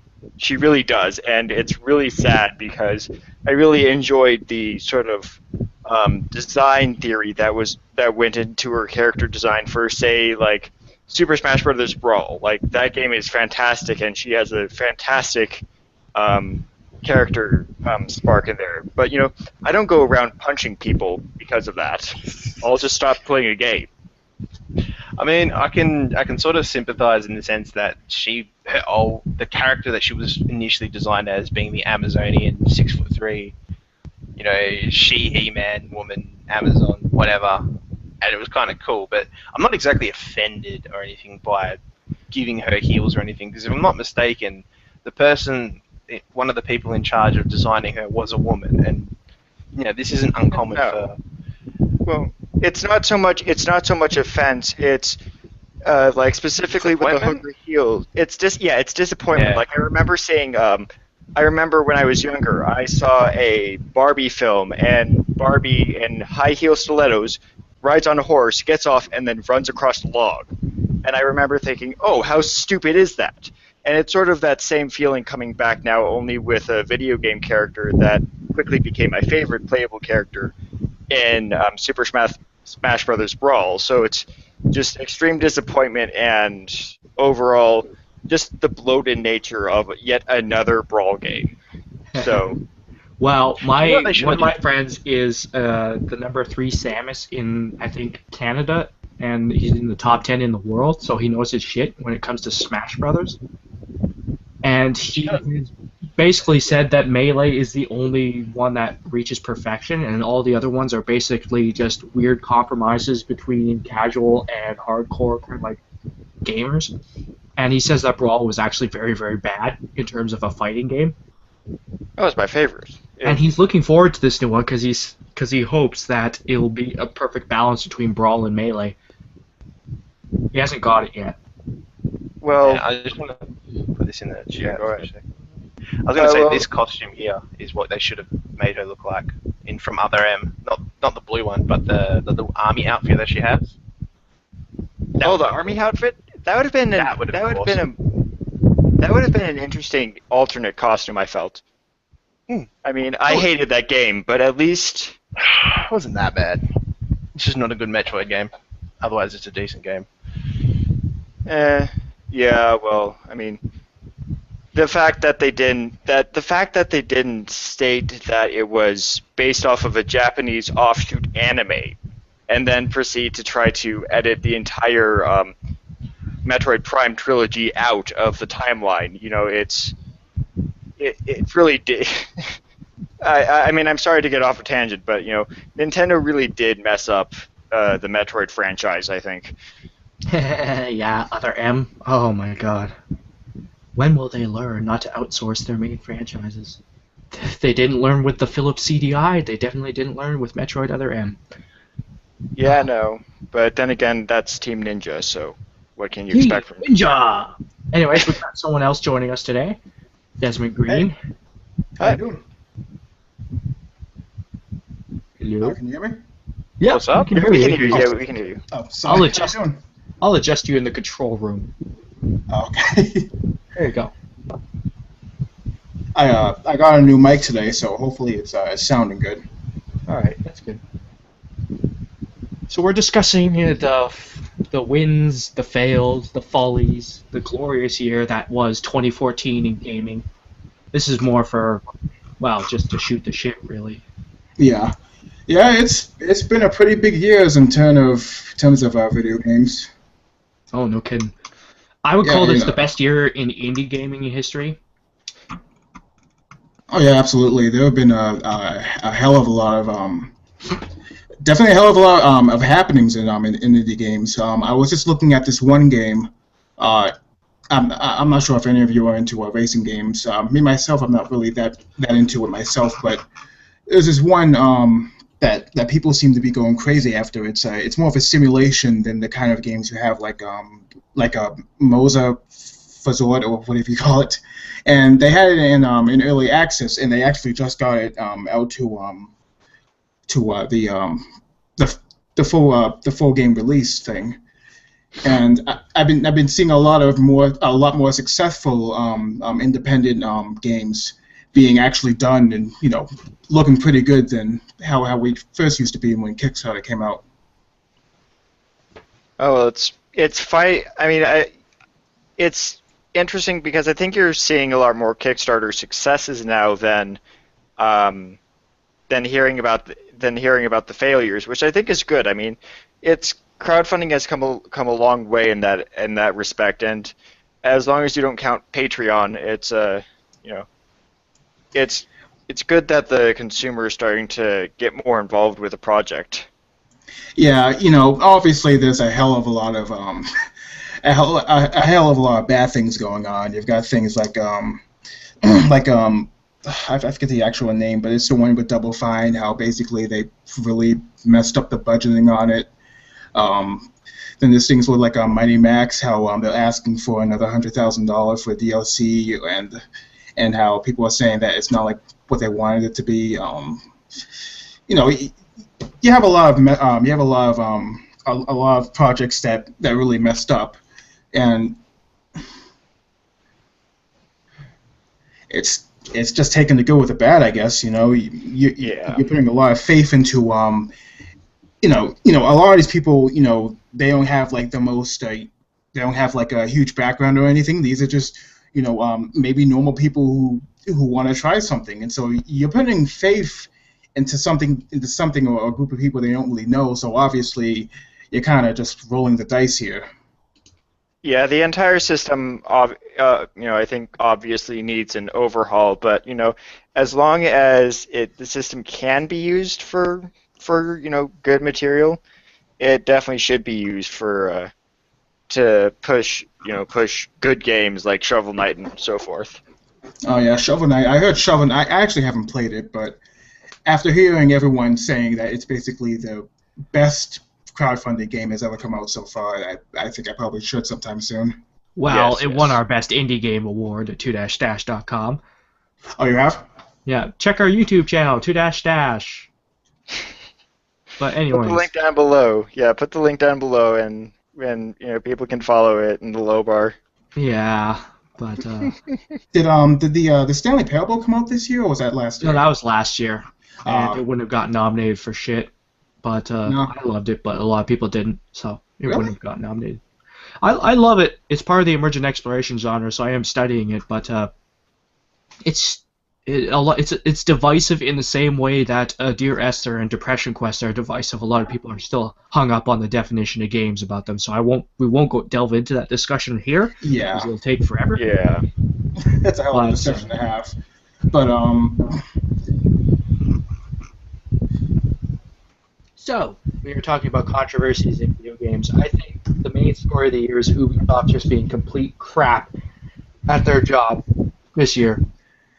It showed. yeah, we've seen somebody at Ubisoft screwing up with Watch Dogs and Assassin's Creed Unity.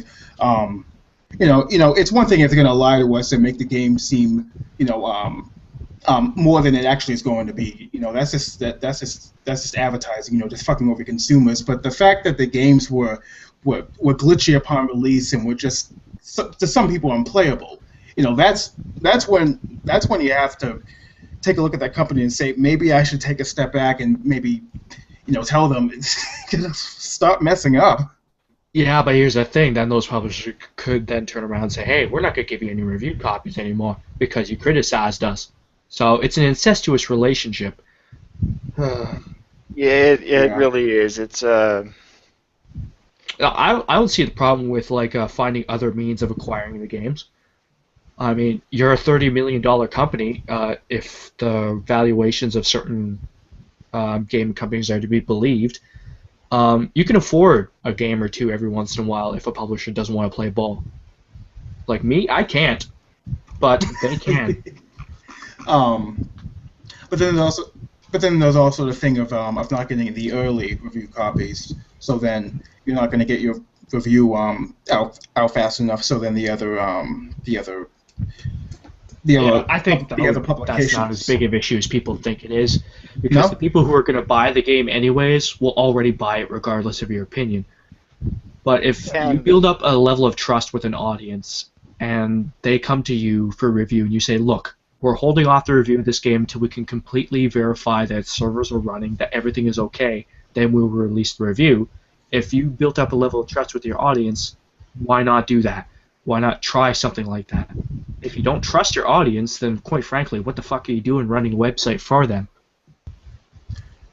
Well, and I mean, with the lack of an early review, I mean, I can understand where, you know, certain games don't release because of things like servers. You know, with the increasing amount of online multiplayer, you know, that's becoming a bigger and bigger issue, like the abandonment of Titanfall and things like that. But then you have the unfortunate cases where it's like, no, we know the game's shit, so you can't have it until we can sell enough units to make back the price, essentially, which is where things get really, really deceitful. Yeah, but we are where we are. So let's move on to a fun topic. How about this? A very, very fun topic. I think this is one that any gamer in their hearts wants to chat about. The worst games of 2013. I have a list of a few. Everyone has a list of their few. Obviously, Sonic Boom will be on that list somewhere. I enjoy watching people play Sonic Boom, so you know, if I can get a good Game Grumps playthrough of it, I can't hate a game too badly. But there was one game I played last year, and it was released after our cutoff date, so I'm including it in this year's awards and everything. But the worst game I played this year was a little-known adventure game called Violet. There is a Let's Play. Violet or Violent? Violet. Okay. And there is a Let's Play of it on my channel. I'll try and put a link in the description. But basically, this is an adventure game where it tries to be an Alice in Wonderland-esque kind of thing, but it completely falls short in every imaginable department except music. It's like it is a cluster. The mouse controls are imprecise, the puzzles are obtuse and hard to solve. There's a lot of elements that don't make any sense until after you've looked up a Let's Play and you're like, wait, what? How the hell was I supposed to solve that? There's just so many things wrong with that game. Those kind of puzzles just drive me mad. Mm-hmm. Wasn't Violet a game released 6 years ago? No, it was released in December 7th, 2013, but it was after 2-Dash's cutoff date for the year, so I'm including it in this year's awards simply because, well, yeah, apparently December is the cutoff date for everyone's Game of the Year awards, so we had to do it too. But Violet is the worst game I played this year. I'm actually slightly surprised that this year's Call of Duty won't be on my top 5 worst list like how Ghost was on last year. Oh come on, Ghost was actually kind of decent. The multiplayer was shit. I'll give you that. The story was god awful. No, the campaign was awesome. No, no. I mean, I honestly found it boring. I couldn't. I think I got like at least four sixths of the way, and then I just got tired and more of the story. One thing that still stands out to me. I'm not sure if you played. I haven't played myself, but I saw a let's play of it. Dead to Rights Retribution. Oh, Um, yes. Yes. he has the dog bear hybrid. And I believe that's a game. And there's that one scene where the dog actually jumps into the air and kills a guy in a helicopter, and the helicopter falls. The same thing happens in Call of Duty Ghosts, and it just kind of seemed really silly to me. Well, if you want silly, in Modern Warfare 3, there's no fewer than 2 instances where a helicopter gets damaged and it somehow manages to careen into your helicopter or elevator. At that moment, I was like, Modern Warfare 3, you're kind of a crap game. It's actually one of the worst games of all time, in my opinion. Yeah, that's something that we both can agree on. I pretty much felt like you were spot on in your review of that. But Call of Duty Advanced Warfare. I was able to complete the campaign. So there's that. I thought that I really didn't think that the exosuits will make that big of a difference, but I believe it made enough of a difference to to make it something. Yeah, it was fun while it lasted. I mean, a lot of praise was given to Kevin Spacey, but he was like 25 minutes total of his presence in the game. And it was just like, okay, this plot is flawed as hell. Ghosts had a much smoother flow in its campaign for its plot and everything. It was ridiculous. It was plainly ridiculous, but at least it was fun. Advanced Warfare just has all these loops and turns, and it has that British guy who just controls your every move once again, just like Captain Price. And I was like, oh, for God's sakes, have you not learned? But I digress. It was only good with the original Follow Captain Price mission. The first and second one. Other than that, it's the sort of thing that just worked once. Yeah, like that Chernobyl level, I think they're still aping that entire Chernobyl level. They're trying to, they praised it because you were following orders the whole time. No, I think people praised that level because of the atmosphere of that level. It was a very rich atmospheric level. The atmosphere was amazing, and it was, it's... But no, they took the wrong lessons, and now here we are. But worst of the year, I also have another candidate, Sniper Elite 3. Oh, what? Really? Oh, I have to disagree with you. I have to disagree with you there. Oh, come at me, bro. Come at me. Okay, it's as simplistic as it's a simplistic game. It's an even more simplistic franchise, but in its ability to focus on taking the best shot, it's honestly one of the better stealth titles that was introduced this year. Like, okay, I'm gonna have to stop you right there. Okay, so here's the thing. Here's the context for this whole situation. Why I consider it one of the worst. So I've been waiting a long time for a next-gen World War II game that's good. It's like I saw Enemy Front and Sniper Elite 3 on the Xbox 360 Marketplace. I was like, you know what? I'm gonna play a World War II game. So I picked Sniper Elite 3 because it looked like it would be a funner World War II game. I played Medal of Honor Frontline from like 2000 after that, and I was like, this is a better game, and it's a decade and a half fucking older than Sniper Elite 3. I understand people want sniping games, but at the same time, Battlefield 4 has a very, very robust sniping simulation kind of aspect to it. I would argue it's better than Sniper Elite 3 as a sniping game.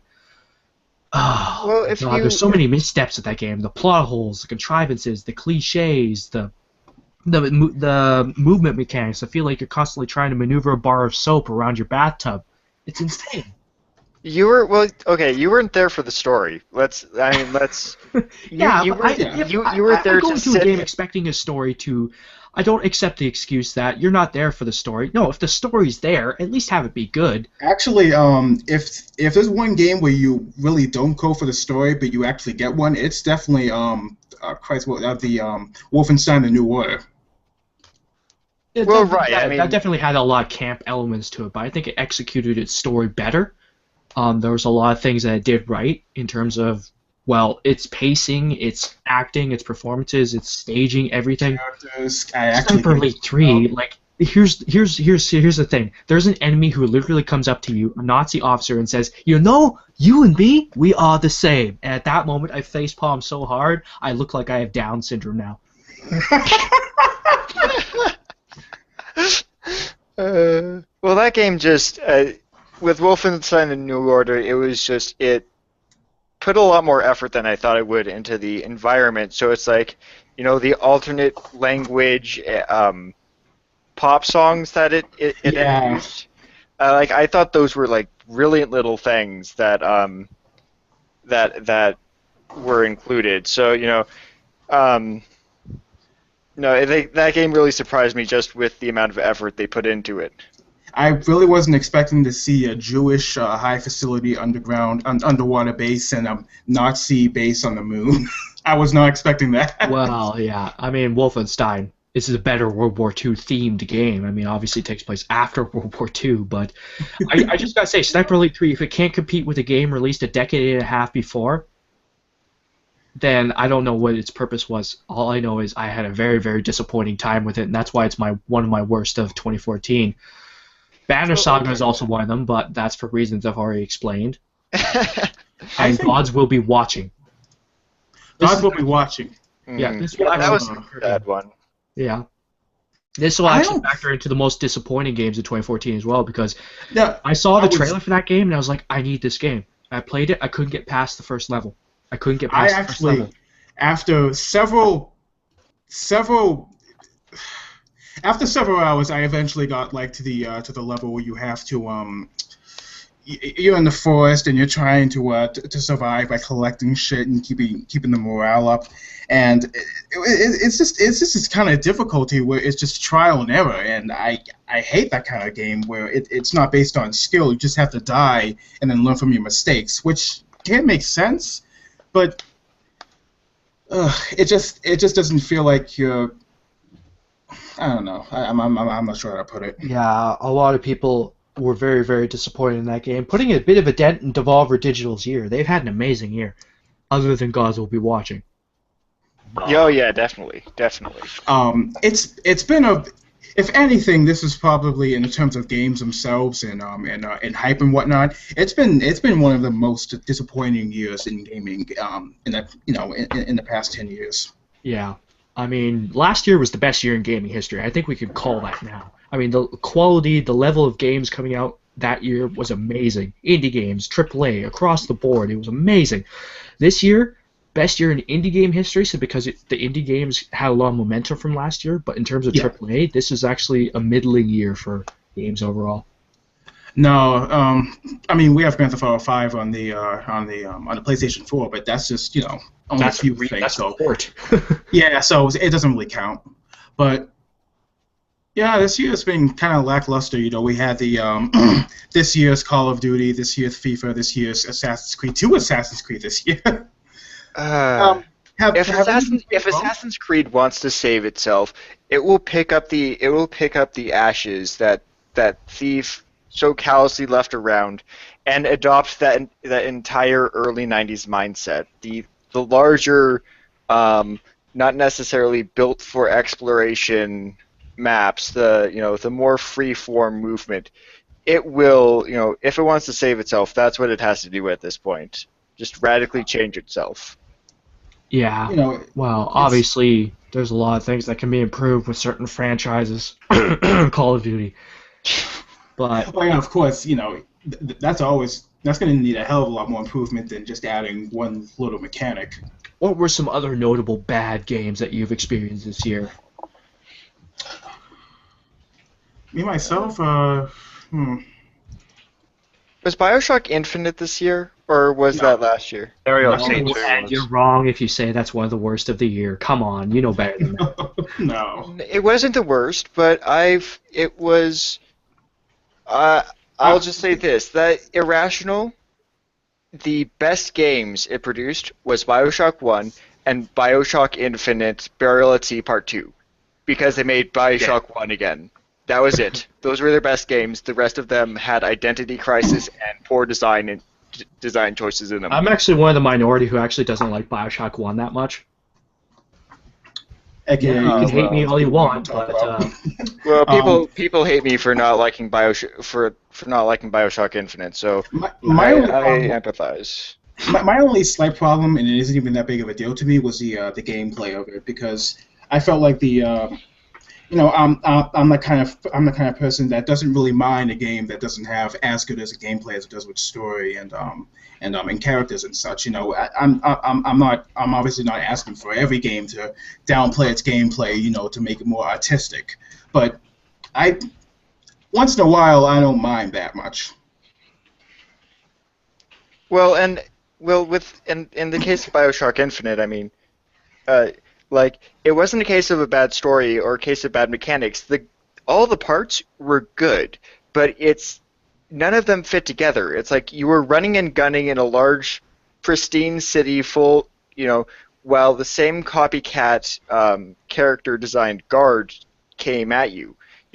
How cool would it have been to actually had a Dishonored-style thief section through the entire city, where you actually had to protect Elizabeth, because while I did appreciate that wasn't an escort mission, the guards were more interested in you than the daughter of the main leader that they were supposed to be going they were after. trying to kill you more than her, which I think is a good point, because they have to keep her alive, right?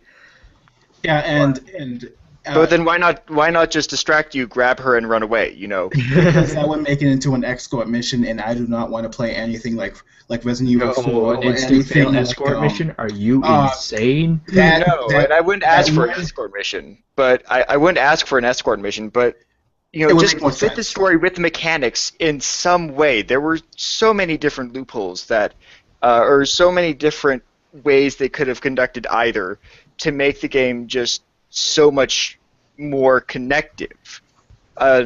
Alas, they didn't do that. They basically tried to recreate Bioshock 1 with slightly different flavors, and it just didn't really mesh for me at all. I thought it was cool. Yeah, there were a lot of problems with the game. I'm not denying that. I gave it like a 4 out of 5, and people still bugged me about that score. But well, if you don't play up to the hype and agree with everyone else, then you're just some jackass. Yeah, that's one of the problems, obviously, too. It's like game journalists have to be able to balance out the obvious trolling and butthurt criticism versus actual criticism. I thought Ghost was one of the worst games in the series, but I wouldn't say it got to what. Like a what? Does it have like a 3 out of 10 on Metacritic and the user scores?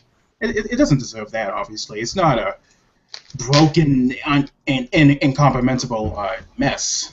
Well, we'll see how time handles that little mess in particular. But Mark, are you still there? From Straya? No. Yeah, I'm here. I'm just looking shit up. Ah, there we go. I was just what was talking- your worst game of 2014? There's two things I'll say. Worst game of 2014 would probably go to Borderlands. Definitely Borderlands. If we're not going to count bloody buggy pieces of shit indie games, which they're a dime a dozen, but go on Steam. I'm talking about. I was just trying to find out when the latest chapter of Dreamfall came out. Dreamfall chapters.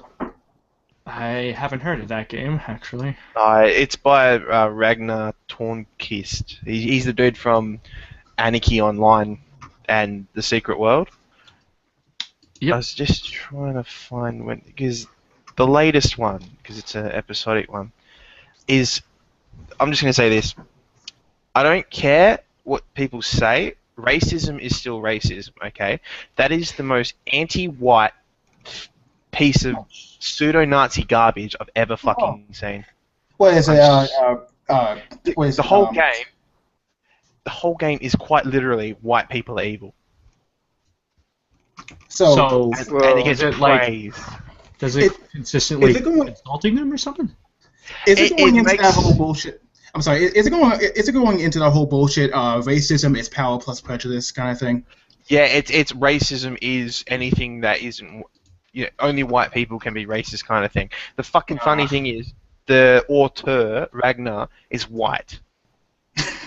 This is my problem with the current state of things. Is for some reason it's okay to be racist to white people. It's like, oh, but it doesn't count. It's like, if you wouldn't want to be treated like that, why would you treat others like that? Just think. So I'm going through the game and I'm thinking, I'm just having a look through all these Let's Plays and all these images and dialogue choices and stuff like that, and I'm sitting there thinking, okay, this guy's obviously this might be provocative and all that. He probably doesn't believe all this shit. Nah, go on his Twitter. This dude has a massive hard-on for anti-white shit. I can't believe it. I just can't believe it.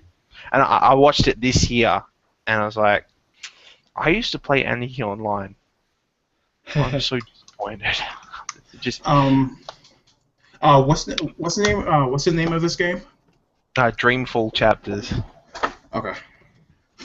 Wow. I mean, yeah, it's one of the uncomfortable sentiments I've noticed rolling through this whole thing. I'm Aboriginal, so I don't have like a stake in it as two of you at least I know would. What is Aboriginal for Canada? Because in Australia, Aboriginals are just Aboriginals. That's Aboriginal, like Cree, Iroquois, other sorts of stuff. But, I'm Cree. Is that sort of like the I'm not offense, but Eskimos or anything like that? No, the Eskimos. I don't understand. Their actual title is Inuit, but. Oh yeah, I've heard of Inuits. Yeah. That's definitely a thing because they've been in quite a few video games. But one of the uncomfortable themes I've seen running through this whole GG thing is I've seen a lot of negativity towards people for having the audacity to be born white, and I'm like, no, you shouldn't do that. I'm increasingly uncomfortable with that sort of whole aspect of this thing. It's like, oh, you have privilege, therefore you are a monster. It's like, no. That's not how this thing works. It's literally a sentiment that I've run into every time I run into these kinds of people, whether that be in liberal circles, a liberal college campus, my liberal arts degree, as an atheist, as a men's rights activist / anti-feminist. That sentiment has been a long time coming. It's only now that people have started noticing it. The evil thing is white. I seriously could not care what sort of excuse they make. Racism is racism, and I won't stand for it. It's just how it is. There was also this other thing going around saying that white women can't be raped because it's a suspension of privilege. What? No. Okay, I'm going to stop this conversation here before we devolve into something far worse. Okay, but let's just talk about suspension of privilege. Like it's just once in a while your privilege kind of like errors out. So it's just these few times. Oh, it's just not going to work here and there. Like, is that how this works now? It's just you can pick and choose when it works, and other times when it doesn't. Most disappointing game 2014. Sorry. I will include games that may have been from a couple of years ago, because the thing is, I have a massive backlog of video games that I've started buying, and I need to get through them, and I've been going through them this year, So, I don't know. I don't like the idea. I like the idea of having a game of the year for games that released this year, and then like a game of the year that you played this year that you didn't play before. Yeah, most of the games I played this year weren't from 2014. Disappointed. Shittiest game of the year, definitely Borderlands though, for me. Because you know what? If you can't innovate, if the only way that you're going to innovate is by changing slag to cold damage weapons, and you can jump higher now, then no. I'm sorry, but no. Well, that's essentially what Call of Duty Advanced Warfare did. I just think Advanced Warfare did it better. But it's not just that. Advanced Warfare had a whole lot more polish to it than Borderlands did. Oh, that's what I was going to say, sorry. Talking about Borderlands, I hope people are aware that it's a rip-off of a short film called Code Hunters. Really? There's a little infographic about it. Yeah, I'll show you. Now, the story goes that the creator of Code Hunters was in talks with Randy Pitchford, and they were supposed to be working on something together. And where's the hangout? Here you go, YouTube. But yeah, they were supposed to be working together, and they were supposed to be doing something. And if you watch the film, the short film, you'll see that the art style is extremely similar, and the premise behind them is extremely similar. Now, Code Hunters came out in 2006, 2007, and it's about 4 code hunters on a bus traveling to some mysterious vault. You know, it's here we go. I found it. Fucking thank you. Here you go. Read this. Right. So, whole thing's is a bit of a plagiarism, and he's not been from to my understanding, he's not been compensated for it. You know, they've just taken his idea and ran with it. And I think it must have been something like he must have signed a contract to allow them to use his IP or his art style, and then he got shafted or some shit. It would have had to have been. Oh, I should add Yeah, so there's your little Borderlands story for you there, and this gives you. What I need you to do is I need you to DM me those links too, because that's very interesting stuff that I should probably investigate further into as well. My God, Yeah. that's Old I mean, news, but a lot of people have forgotten.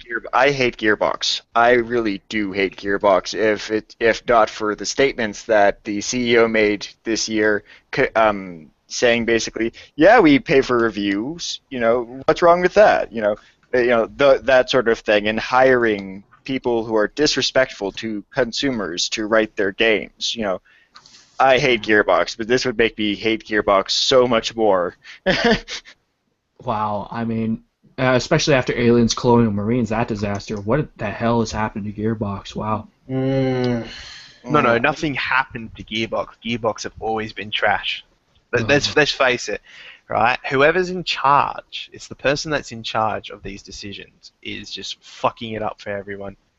They lucked out with Borderlands 1 was a decent shooter. Let's give it that. You know, it was enjoyable. The story was stupid, but it was okay because you just wanted to shoot shit.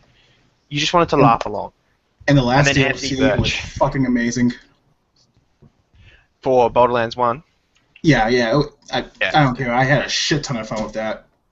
Yeah, a lot of people did. I did as well. Borderlands 2, though, it was like Anthony Birch came along, and then he went to Reddit, and then he said, "Can you write my game for me?" And then that's Borderlands 2. Well, to be fair, I mean, his That's supposed to have style of script humor has back up. always been on the wackier side of thing. I mean, he did have his start with the "Hey Ash, what you playing" series, but oh Yeah, but my that God. was... There's Action Points has a video on Borderlands, and there's a video at the end of it when Anthony was still at Destructoid, and Anthony is going on his little diatribe about how games need to be more than macho shooters that have empty, soulless characters where death is meaningless and all this sort of shit. And Borderlands 2 is exactly what he hates, and he's proud of it. This person has no integrity as a writer or as a human being. I'll give you the that's link how to a that lot one of as well. people. That's what a lot of people like him are like. They preach against these things, and yet they are or do a hell of a lot of things that they preach against. They're just a bunch of hypocrites. Yeah, and it's like every example that people throw out there that they're hypocrites, it's becoming more and more a non-story, which is really an issue for me. It's like we haven't learned anything in months about these people because they keep essentially doing the same things, and it's really like, have these really been the lunatics that have been running the asylum for Yes. months now? Yes. They've been running it all along, mate. Oh, They've just been slowly trying to change things without you noticing, and then they fucked up. That's how cultist fascism works, though. They attempt to subvert values and change things little by little. They were obviously going to fuck up. I mean, look how emotional they are. Yeah. Oh, they're egomaniacs, man. They're sociopathic egomaniacs. They can't help but want the attention on themselves. So when shit like this happens, they lap it up. I mean, look at the way that they act. Some people act when even the slightest criticism comes their way. They get all up in arms and they're like, "Oh, donate to my Patreon. I'm being harassed." And it's just such an embarrassing sight to see so many feeble-minded fuckwits on Twitter. There's an interesting series. There's you might have heard of this. There's this guy on YouTube called Razorfist who does this metal themed opinion pieces. He's basically I've like seen the him. amazing atheist of metal or something. But I've seen him. he did this downfall of gaming journalism series. God fucking speed. You know, I don't like his brand of humor. I don't know. Maybe I'm just a pansy compared to him, but I don't really like his brand of humor. But a lot of things that he does say, I completely agree with.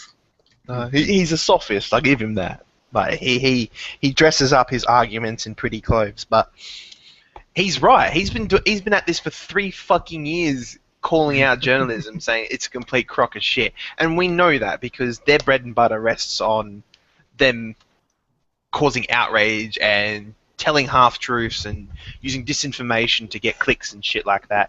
And they've got to play it 2 ways. They've got to appease their publishers who give them all this free shit that they can enjoy, and then they've got to appease their bosses by getting as many clicks to their website through advertisers as possible.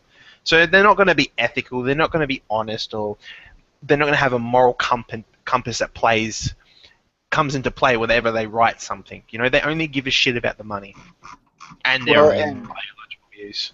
So And before I has steer this anyone- conversation back to Game of the Year subjects, Oh, I'm sorry. I'm so sorry. Holy shit. What have I done? That's like perfect, man. I totally understand this whole situation. Obviously, we wish it didn't become as toxic. I forgot I was going to say something else, but we should just. Okay, here. Disappointing games. There was another disappointing game released early in the year in January. Titanfall. Really? I have not played Titanfall. I heard have it. people It's say actually decent. But I wouldn't call it great. And that's Well, another disappointment. It's not Ubisoft. It's on Respawn. But wow, what do you think of Titanfall disappointing games? it was played up to be something. It was played up to be the next Call of Duty 4 or Modern Warfare 2, and it just became a decent game. Nothing game changing. I think there was this I comic. enjoyed it. I have to say I enjoyed it. What I didn't enjoy is how fast people abandoned the servers. Like now it's just a wasteland. It is kind of a It's ghost town. boring. There's still a decently healthy community. It's nowhere near Battlefield 4. But having played it, I can confirm that it is fun. Like, I'll play it.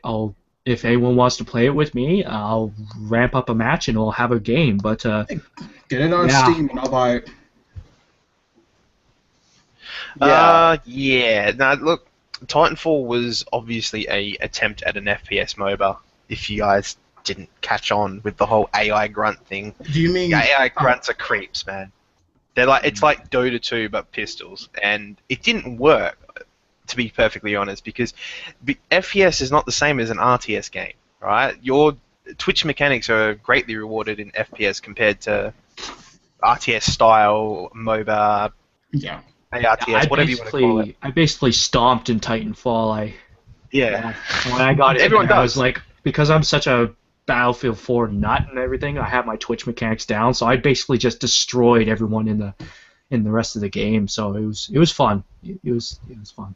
It was Well, I fun mean, being between that and Destiny, I mean, these developers are trying to mix the 2 genres, and it's really, really weird because they haven't been working out entirely, but there's been some good concepts, you could say, that have crept into these games that just need someone better to work with them. Yeah. It's also the fact that Destiny is a 5-year-old game, not a 2-year-old game, because it's been through development twice. They developed it the first 3 years. They had a finished product and that got scrapped. So that's why that people complain about how a lot of content's locked. It's not that it's necessarily locked. It's that it's the old content from the old version of the game, and they just threw it in. just to pad it out, and that's the problem. Oh my god, it's just hilarious. We have That's embarrassing. Destiny, we have Titanfall, we have Watch Dogs, we have a whole slew of other disastrous launches like Assassin's Creed Unity, the Master Chief Collection. Master Chief What is- Collection knife. Oh, let's talk about that, because a lot of people have been putting that on their most disappointing game of the year list. I know TB had a crack at it because he was pretty pissed off with a couple of things. So go for it. What do you guys think was the failure there? Well, obviously the multiplayer servers, but from what I've seen, I haven't played the games, but I have the Halo Master Chief edition of the first remaster of the first Halo game on the Xbox 360. And what I will say is the trend I'm seeing in these Halo remasters is that they're remastering all the textures and completely taking the personality out of the games themselves. That happens way too often in these Yeah. games. It's really sad. Like the Resident Evil 4 remastered edition. It really fucked up a lot of things. Yeah, but the problem with the Halo 1 remaster was that it took out a lot of the personality. Like I said, the way it did so was, you know, the human crew members in the Pillar of Autumn? You know how they would be wearing brightly colored shirts and everything? In the remaster, they're all wearing the same gray uniform. It's boring as shit. Like the remaster, they just took it as a license to go, we're gonna make everything uglier. Oh, Make they everything realistic. made it from the original series Star Trek into other name forgets me. Like new Battlestar Galactica almost kind of. Yeah, it's not a good, like the funny thing is they have the original graphics in there. You can switch between them with a single press of a button too. And the older game still holds up. It still looks amazing today. That's because of its art design. When you switch to the remaster graphics, it looks like shit. Because they focus on textures, and textures are not the focus of Halo. Also, I'm pretty sure they only have the original designers on the team, so. Yeah, well. They all left. They're all gone. Yeah. That's the same team that went on to form. Yeah. What's it? Respawn? No, not Respawn. The other one. Respawn is the old Infinity Ward team. Bungie is with Activision now. They made Destiny. Yeah, but half of their groups, half the Bungie devs left before Bungie went to Activision. Oh, I didn't know that. Yeah, I can't. They did form another group, but I can't remember what they're called for the life of me. If someone knows it, then fucking please put it in the thread or whatever, because I'd be interested to see what they're doing at the moment. But with my whole gripe with the whole Halo thing is how many goddamn remasters they have to do for a game that's pretty much the same fucking thing over and over again. Why do they have to remaster it? Because money.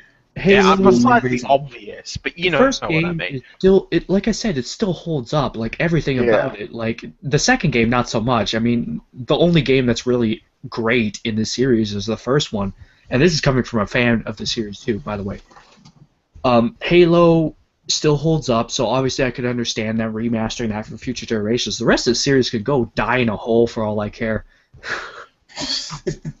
Because they took out so many of the features that made the first Halo work, and they tried to expand the scope, and they lost sight of what the series could actually freaking do. Well, originally it was supposed to go on the it was supposed to go on the Mac, right, or the PC only. What, Halo? Yeah. Yeah, Halo 1 and Halo. Well, yeah, Halo It just 1. goes to show that Microsoft knew what they were doing back then at the very Halo least. 2 was the PC. They released that on PC, I'm pretty sure. They released one on And- PC too. Yeah.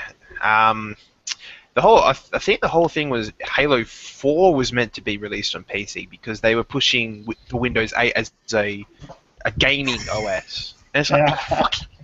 And then they turned around and said, nah, we've changed our mind. Windows 8 is no longer going to be Yeah, maybe gaming orientated. maybe gaming is like the iOS kind of game. Sure. But the big You thing fucking about the Master insane, Chief Collection is they promised the multiplayer would be pretty much just a faithful port of the whole thing, and then when they launched it, the servers wouldn't work at all. And according to some accounts, they'll still be wonky today. So Let's also not forget that the fact that they put iron sights in the fucking game. Oh, that's true. That's what All they of Halo did? 2. Yeah, Halo. you have iron sights. No, I'm not touching that. Now all we No, need is no, Counter-Strike to let's join not the go down that trend. road. Now we just need Counter-Strike to join the trend, and it'll be all over. Counter-Strike. Okay. I know that's a joke, but Counter-Strike would never do that because No, I can tell absolutely you, not. their community will just be like, yeah. No, Wi-Fi not having it. 2.0. Nope. Valve, you decimate. Gabe, why have you forsaken me? So, It's let's move on to a everyone. more positive topic. Yeah. What are the most overlooked gems of 2014? 3. People looked at gems. 3. You know 2048, right? Yeah. Obviously, you know what Yeah. 2048. Do you know that was pretty much ripped off of a game called 3, which had like a much more complex thing to it, and it had a lot more personality. But it costs money, so of course 2048 comes around and it's free, so it pretty much stole the thunder. But that's basically an underlooked gem on the iOS at least. The most surprising game that I played this year that no one really talks about, and probably no one really talks about for a good reason, is actually this freemium Lego RPG called Lego Minifigures. Like What? it does everything right from the console Lego games and the full release Lego games. All they've really done is like the Skylander figures or like the Disney Infinity figures. Yeah. They've basically replaced those with little minifigures that now buy. Insert the code, and then you get to play as them in this environment, and it's actually surprisingly really fun because the combat is really good. It's difficult to proceed, so definitely when you hit a waiting period, it drags. But when you're actually playing the game, it even has some pretty decent decent writing for a freemium game. So I mean, I understand why people overlooked it, but it's like it took me by surprise because it was a freemium game that I actually ended up enjoying personally. Mm. I Fair enough. have a small list of games that I think were unfairly overlooked in the chaos of this year. Some partly due to recent events, partly due to the fact that everyone was focused on the AAA disappointments of their first half of the year. Mm. But here's my list. There's a couple of games, so I'll just rattle through them and then we can discuss them. There's this tiny little game released early on in the year called Dominique Pamplemousse, a transgender claymation film noir opera point-and-click adventure game. You gotta try and figure that out. There was a game called Escape Goat 2, Lumino City, Endless Legend, and Trace Vector. Those are some very good games I think were unfairly overlooked. Didn't Endless Legend only Scapegoat just 2. get released though? Yeah, but it got overlooked simply because it's not a AAA game, I guess. Or I Divinity saw Original Sin. gameplay of Escape Goat 2. That game actually really looks fun. I played it a bit to capture the footage for Game of the Year Awards videos, which I never ended up using from it anyways, but it was fun while I played it. And it's very good controls, actually, better than the first game's controls. Did One Finger Death Punch get a lot of praise? That was Dude, the I last loved year it. game. That was the last year game. It was released last year on the Xbox Live Indie Game Service, but it got a lot of praise this year from Total Biscuit for its PC port. So that's Okay. another game, I guess, that could be. That should be considered counted overlooked. though. I think that should actually be counted if it's a port that takes a year. Because there's also the thing that they can change certain things before it comes onto the port. I Comes guess. onto the I guess. PC. I'll definitely say that's a fucking funny game, a fun game, man. Like Oh man, that's fun. It's one of my favorite games of all time. Mm. I just gotta say that. I don't know why people haven't really looked towards the old Flash games that we used to play for more inspiration, because there's a lot of fun, simple concepts that you can pull off relatively easily. There. They would rather look on it in derision. This looks like a Flash game from the early 2000s. yeah, because we all know the quality of Flash games that we used to play when we were younger, when we didn't know any better. Well, but the mechanics, the mechanics were still fun. I mean, you can still take a concept from a relatively simple concept from a Flash game, put a lot of HD flesh around it and release it as a full game and still have something Right. decent.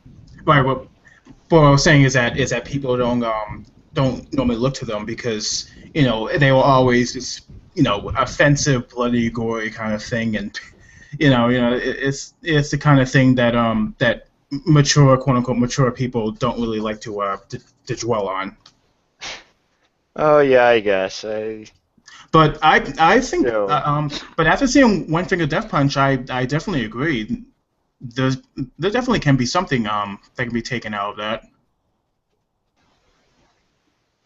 Yeah. I would say for my list, I would give it to Bound by Flame. I know that was Bound by Flame. That was a Xbox One launch release, I'm pretty sure, but it was ported to the PC. It may not be the best game of the year, but it's pretty fun.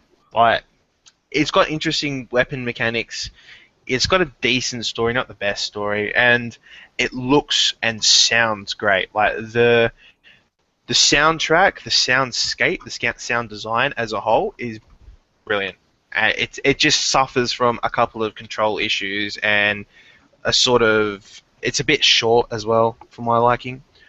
And the other game I was going to give it to you, if I'm pretty sure it came out this year, was Guacamelee, if I'm not mistaken. No, that was last year, but there was a remastered edition released this year. Yeah, I've got it gold. Yeah. Edition. But yeah, that'd be the only two that. Oh, and Guilty Gear, Xrd.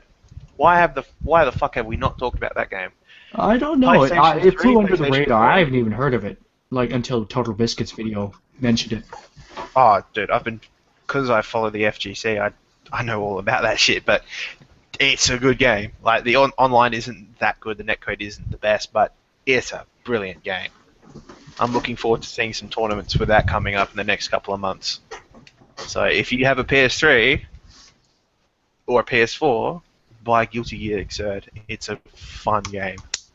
And it's got some interesting characters. Here's something I didn't know. One of the characters has always been gay, and I've never known. And they've never played on that fact. And to me, that is the right way to write a character, where the character is more important than its tokens. As I always say, don't shove it down our throats. Unintentional innuendo. I love it. But yeah, that's the thing. I like Japanese games just don't have this problem with homosexuality or anything like that. They just put it in the game and go, there you go. There you go. Your character's It's gay? not so big a fact. It's not so big a fact over there as No, it it's is not here. that big, but when it is done, it's pretty glaring.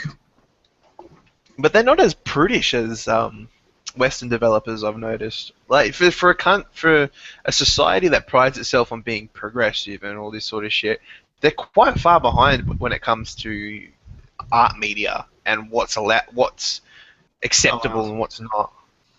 Yeah. Because that not only will they have a lot of homosexual and transgender and gender bender and all those kind of characters, but they don't ever make a big deal out of it, and it's just something they do. But when it happens here, everyone's like, "Oh, they just put a gay character in their thing." They're not as open-minded as you think. They actually have to censor their porn, and I know this. Yeah, but that's just weird. I don't know why they do that. I don't but know why they do that either. It's kind of It doesn't even work well. Given, Yeah. It's hard to masturbate to that kind of stuff. So Yeah. Why, Kyle, did you drive this way? Anyway, but I'm just saying, like, there were also some I good never puzzle knew. games this year. yeah, Rada, there was Escape Go 2, which is kind of a puzzle game. Lumino City is kind of a puzzle adventure game. If you haven't heard of Lumino City, I highly recommend you check it out. This is a gorgeous looking game. that was the game I wanted to talk about. There's a game called The Moon Sliver. Okay, it's a indie sort of exploration game, and it was created. It was okay. I'll completely admit. The only reason why I heard of it was because of Gamergate. Right, the developer is sort of pro-leaning supporter. Oh, I think he might be a full-blown supporter. I don't know, but I chose to buy it because it was made in Unity, and that's what I'm making my game in. So I was Yeah, I curious to actually see bought what that. another.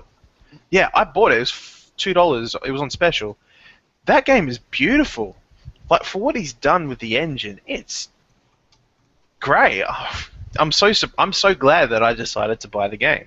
It's the same thing with Vanishing of Ethan Carter. I probably wouldn't have bought that if Adrian hadn't have come out and made himself known to me. But it's the same thing. I'm so glad that he did that. He may not like the fact that I bought it because I wanted to support good developers, but that game's fucking amazing. Yeah, I know. It's also part of It the emerging really exploration is. genre too.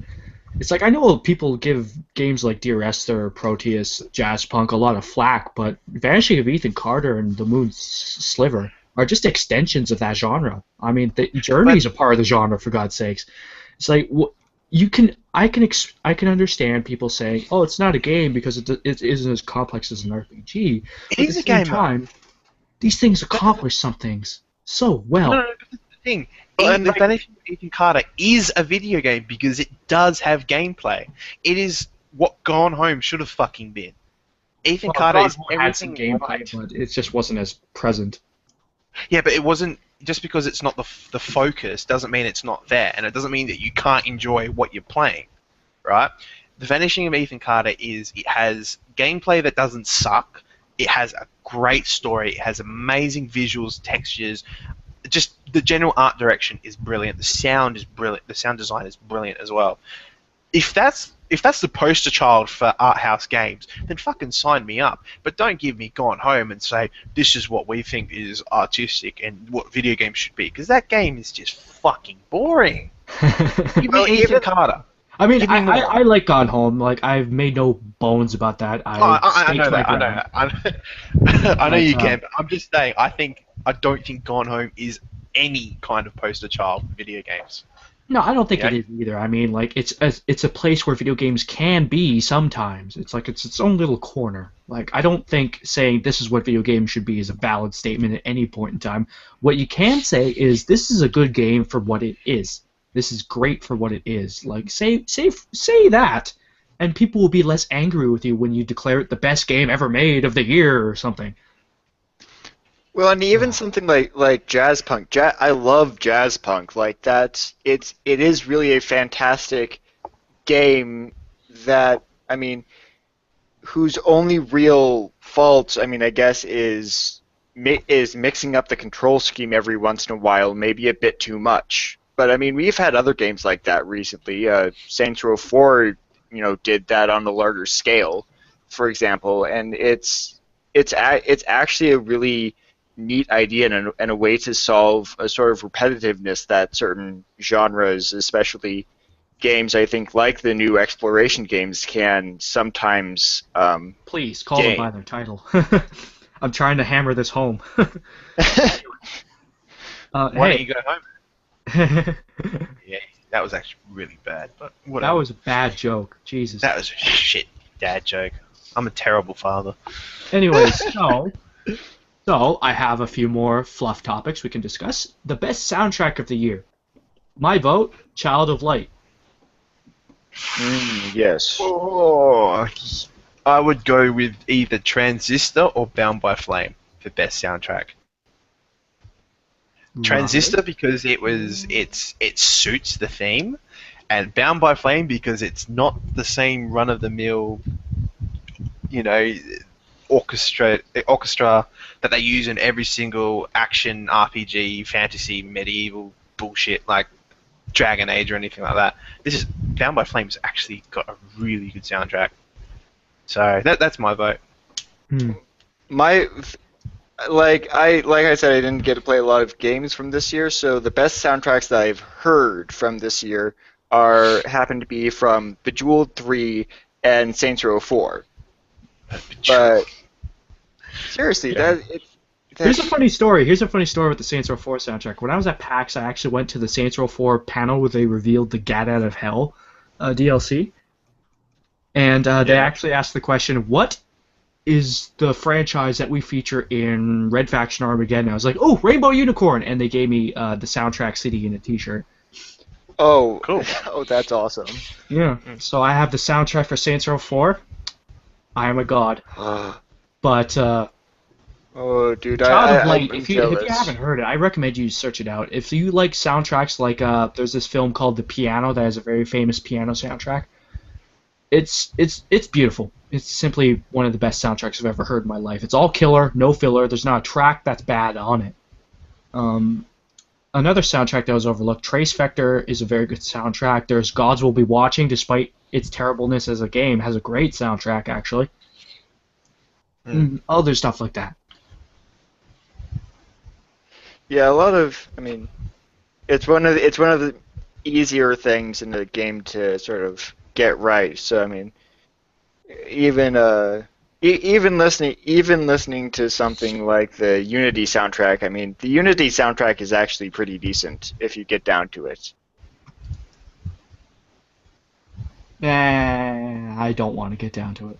Bayonetta 2 actually had a great soundtrack, actually. It went all Yeah, out. it did too.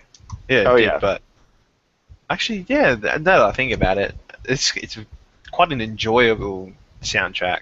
You know, it's very easy listening. Not easy listening as in like relaxing or anything like that, but it's not something that you complain about when you're listening to it. You don't go, this music's shit, it's ruining my experience. It's like, this music's pretty cool. Yeah. I'll give it that. Yeah. It's enjoyable. If anything, it fits the theme like really, really well. Mhm. A lot of people have a lot of love for the Transistor soundtrack, but I am one of those guys. I listen to the full soundtrack track by track, and there are like 5 that I would just like discard off that thing completely. And when I did crunch the numbers, Child of Light had a perfect 100. I would keep all the tracks on it. Transistor had a full third of it that I would just leave. So I had to give the award to Child of Light. That's brutal. 5 tracks that you would completely leave off. Yeah. I've not even thought of that either. I wouldn't have done that to anything I listened to. Maybe not the best soundtracks, not the best tracks, but No, this is how I rate albums. I actually used to be a music writer before I joined 2-Dash. I actually used to write articles on music. You can't find them anymore, but I used to have them up. But I would, that's how I would review albums. I would listen to them track by track and say, this song is crap. So I would give it a rating like because you know iTunes rating that has like 5 stars. So I would rate it on that. Anything below a 5 is something that I would leave off of an album.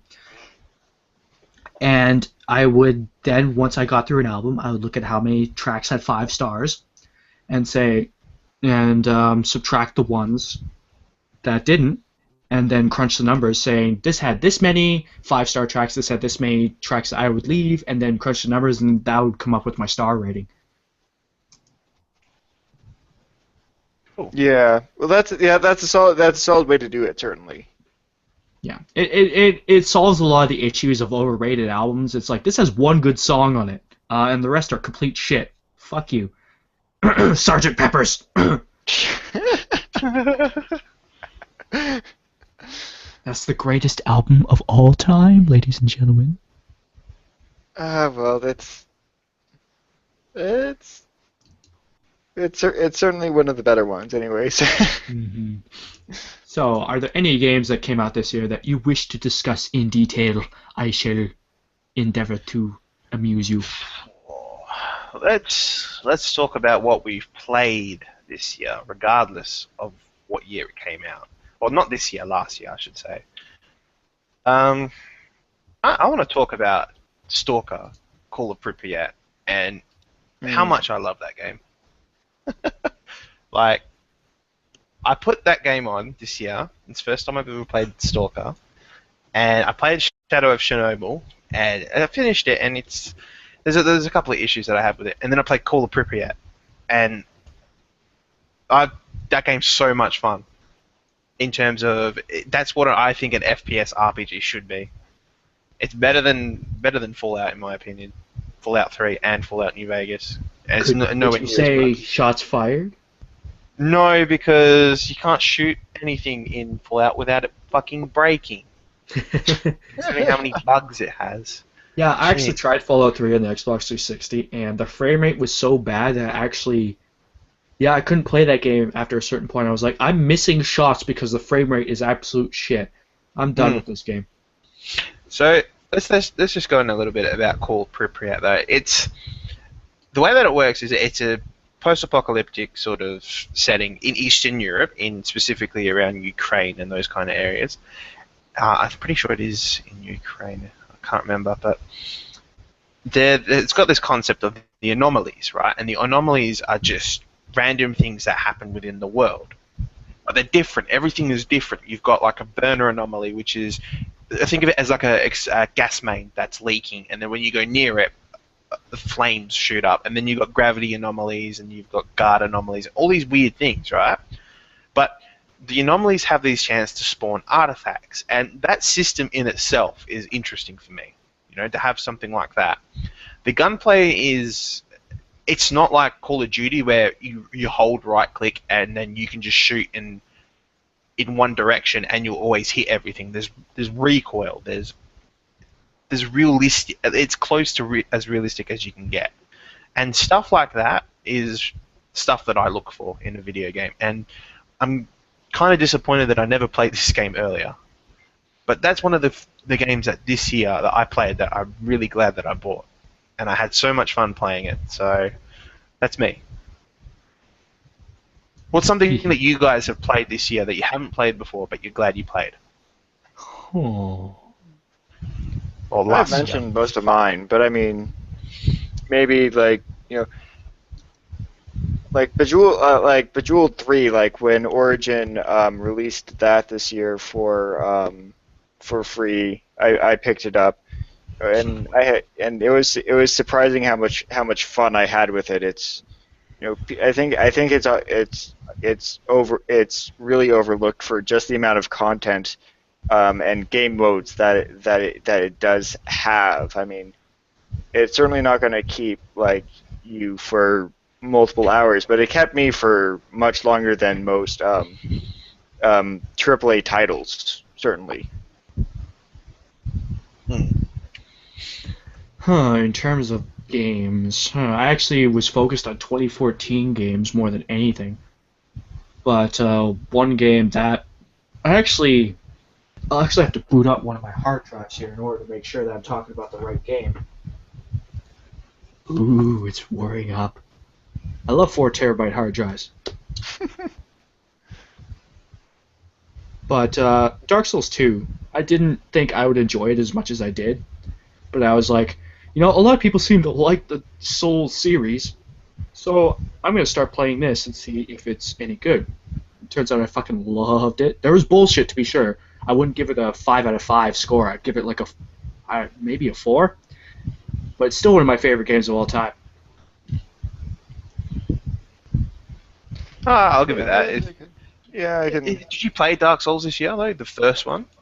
I have played an hour into it. What do you think? Like I said, the frame rate issues kept screwing with me, so I stopped. I got the digital PC, Xbox playing console. Yeah. Console or PC? Console. Okay, try PC, man, because you can fix the frame rate in the boot up ini. So in the config, sorry, and you can set it to fixed 60 frames per second. Okay, so here's the game that when I started playing it, I kind of ended up liking it. Wolfenstein: The New Order. Oh shit! I can't believe we didn't talk about that. We did, slightly. Embarrassing.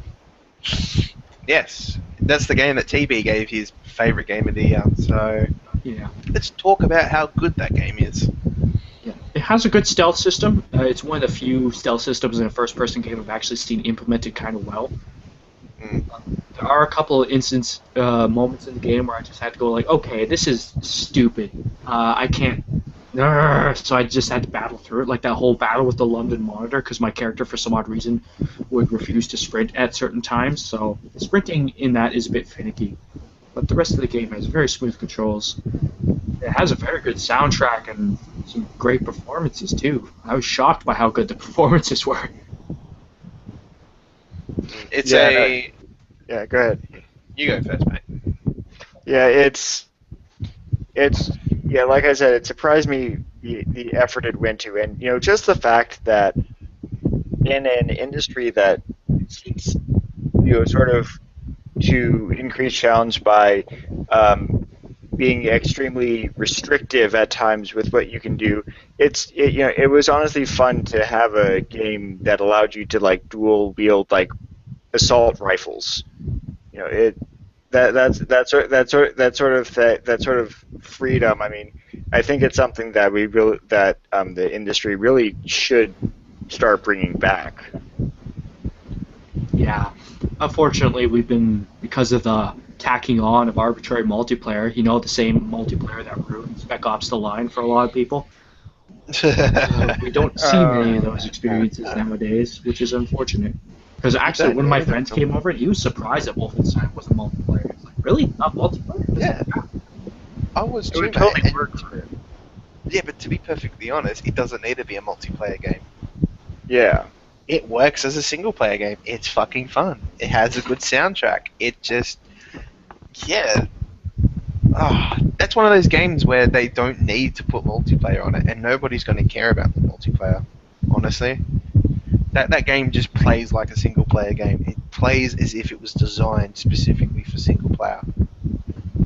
So, yeah, congratulations to Wolfenstein for being such a great game. Yeah, I may not like Mick Gordon, but he's definitely a talented composer. So, shout outs to you, Mick Gordon, you dickhead. Yeah, dickhead. Actually, there's one shout out actually warning I want to give to the general audience. There was this game released last year called Two Brothers. It was after the cutoff day too, so I included it in this year.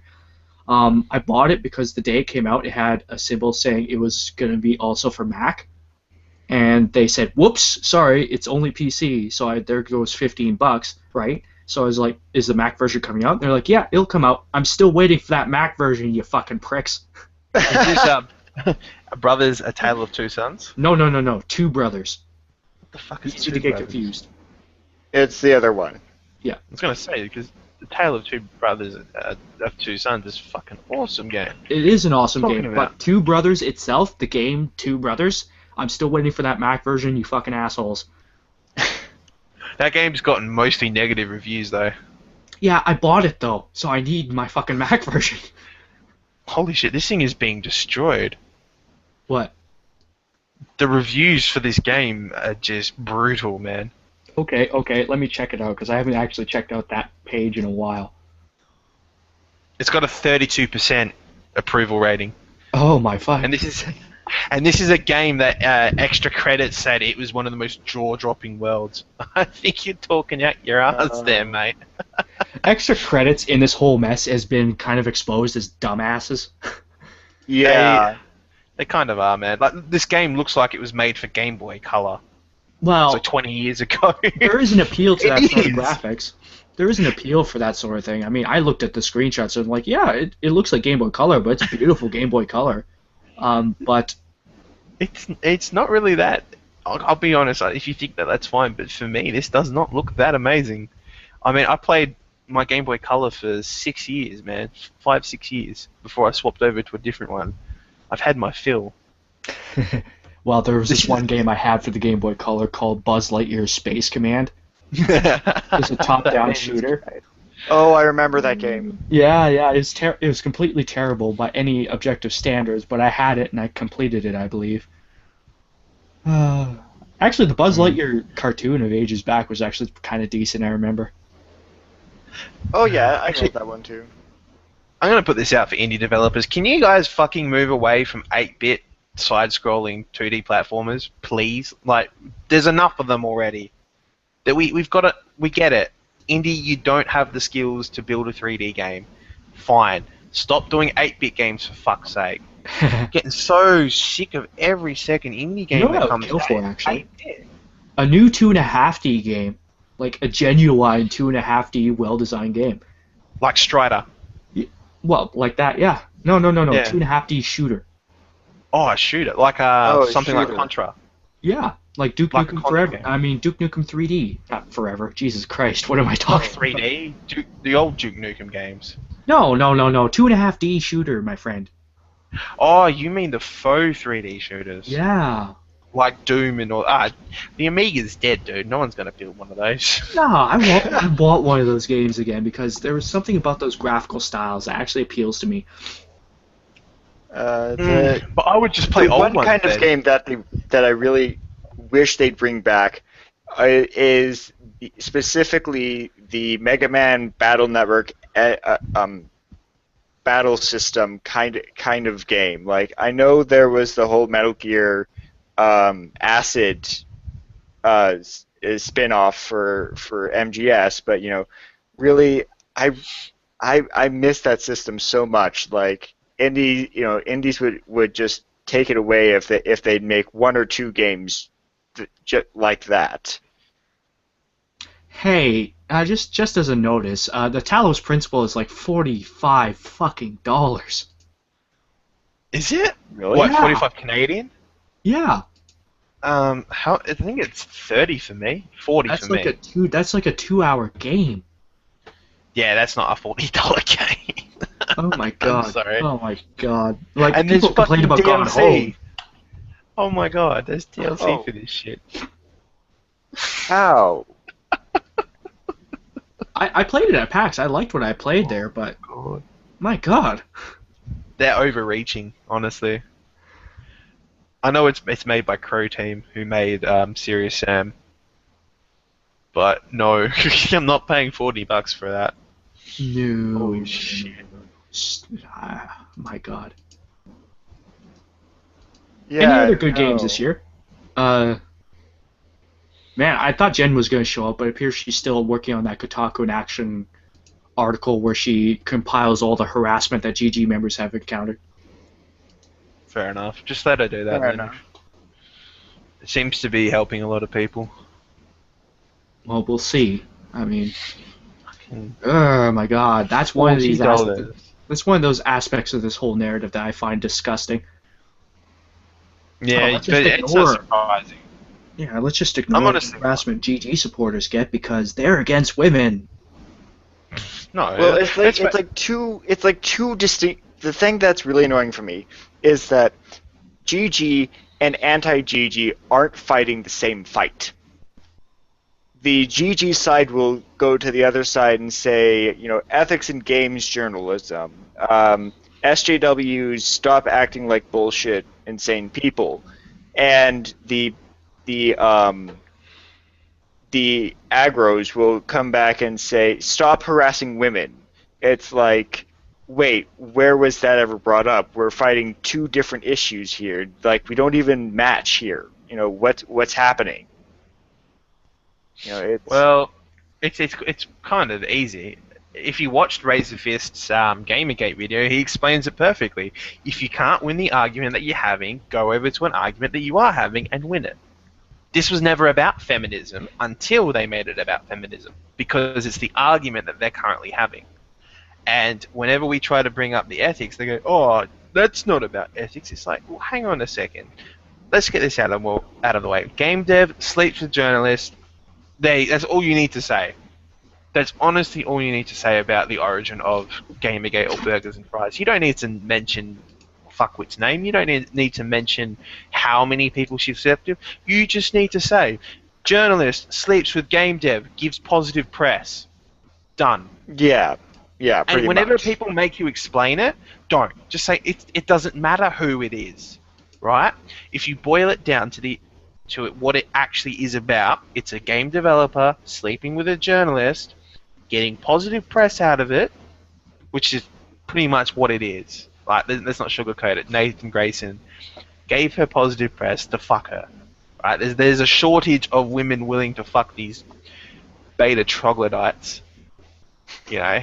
It's just pathetic. These people have no integrity. Well, it's all on People get him. confused. Like, It's his fault, right? he went to her so he could give her coverage. So, yeah. The dude I'm talks not as sure if of he the was in the story, friend zone. so- Like, if you read his old Twitter interactions with her, it's like he was stuck in the friend zone and he was desperate to get out. But, you know, when there's only a couple of women willing to sleep with 1,000 fucking white men in San Francisco, you've got a problem. The issues that come out of that, though, right, the things that makes me the most upset out of it is how someone who was abused, right, he was mentally abused, he was manipulated, I'm talking about Erin here, and people are praising her for doing it. Giving him shit for him being emotionally involved with her and opening up to her, and she just completely shat all over him. And we have people like Cracked and BuzzFeed and all that calling him disgusting, a loser, jilted, saying that she broke up with him. You know, all that shit doesn't matter, but it just fucks me off when they do this, because abuse, regardless of your gender, should not be tolerated, especially domestic abuse. I used to, I used to really like Cracked. I used to, BuzzFeed I never liked, but at least some aggregate sites like Cracked, I thought actually put out some decent material. Then they started doing this, and it's like, okay, bye. I'm not paying attention to you anymore. Well, here's the thing. They keep on, now their new focus seems to be like journalism. They're attempting to be a journalism site as well. Oh, they've switched to that? Yeah, so they have all these posts by former war survivors or prostitutes and all that sort of stuff, telling their stories anonymously. It's like, it's a good kind of angle, but your quality of your writing is suffering at the same time. Yeah. I'd expect them to put out a very good analysis of those kinds of things, as Zoe Quinn with depression. Yeah. I mean, I'm still... I gotta say this. Like, I still have some, sympathy towards ZQ for the stuff that she went through during the early part, but after a certain point, you have to wonder, hey, we've stopped talking about you. You're trying to insert yourself back into this again. Go the fuck away. We don't want to talk about you. I have zero sympathy for domestic abusers. Absolutely none. Yeah. Okay? If this was a woman who outed her abusive ex-boyfriend, I can guarantee you they would have praised her to the high fucking heavens. But a man outs his abusive ex? Nah, he gets shit on. Sorry, I don't have sympathy for these kinds of people. I totally agree with that. I'm not saying I have sympathy for that instance. I'm saying I have sympathy for her for the stuff that happened to her as a result of that post, basically. But what happened to her? This is the thing. I know. It's like she made all these claims and stuff, but she is apparently, from what we've been able to piece together, still suffering panic attacks from all this. So it's at this point, it's on her. She needs counseling. Yeah, she does need counseling. And I just want to say to her, if she somehow, by some freak, random mischief of God, ends up listening to this, Zoe Quinn, fuck off. We don't want to talk about you anymore. We have successfully avoided discussing you on KIA for the past, 2 months now. It's a record. I love it. I love it. And I'm going to nip this in the bud so that we can stop talking about her, because people just abusive people give me the shits. They're such horrible human beings to do this. But anyway, let's talk about something else that is quite important, is 2015. And what the fuck is this? What games are coming out in 2015? The only one that I can think of, ever. Two games I can think of are Witcher 3 and Bloodborne. 2 games that are hyped. Witcher 3 more than anything else. And you have a fan on? Yeah, I do, man, because it's 40, 41 at the moment here. Yeah. It's going to get hotter. It's not even afternoon. Rise of the Tomb Raider is the only game I'm really looking forward to, because I love the Tomb Raider game that came out. Who's writing that? I don't know. I'm going to have a look, because if it's who I think it is, I'm going to avoid it. Okay, tell me who you think it is then. Brianna Pratchett. Oh. Yep, she is, and I'm avoiding like the fucking plague. Oh. This should be fun. Really? I'm still going to play that game. this is the person that made the outrageous claim that she understands men so she can write about them. Bullshit. Flat out bullshit. Oh. So I won't be touching that game. I gotta say, I imagine you, Mark, looking a bit like Yahtzee. No. No, I don't look anything like Yahtzee. Okay, good. I just gotta say that.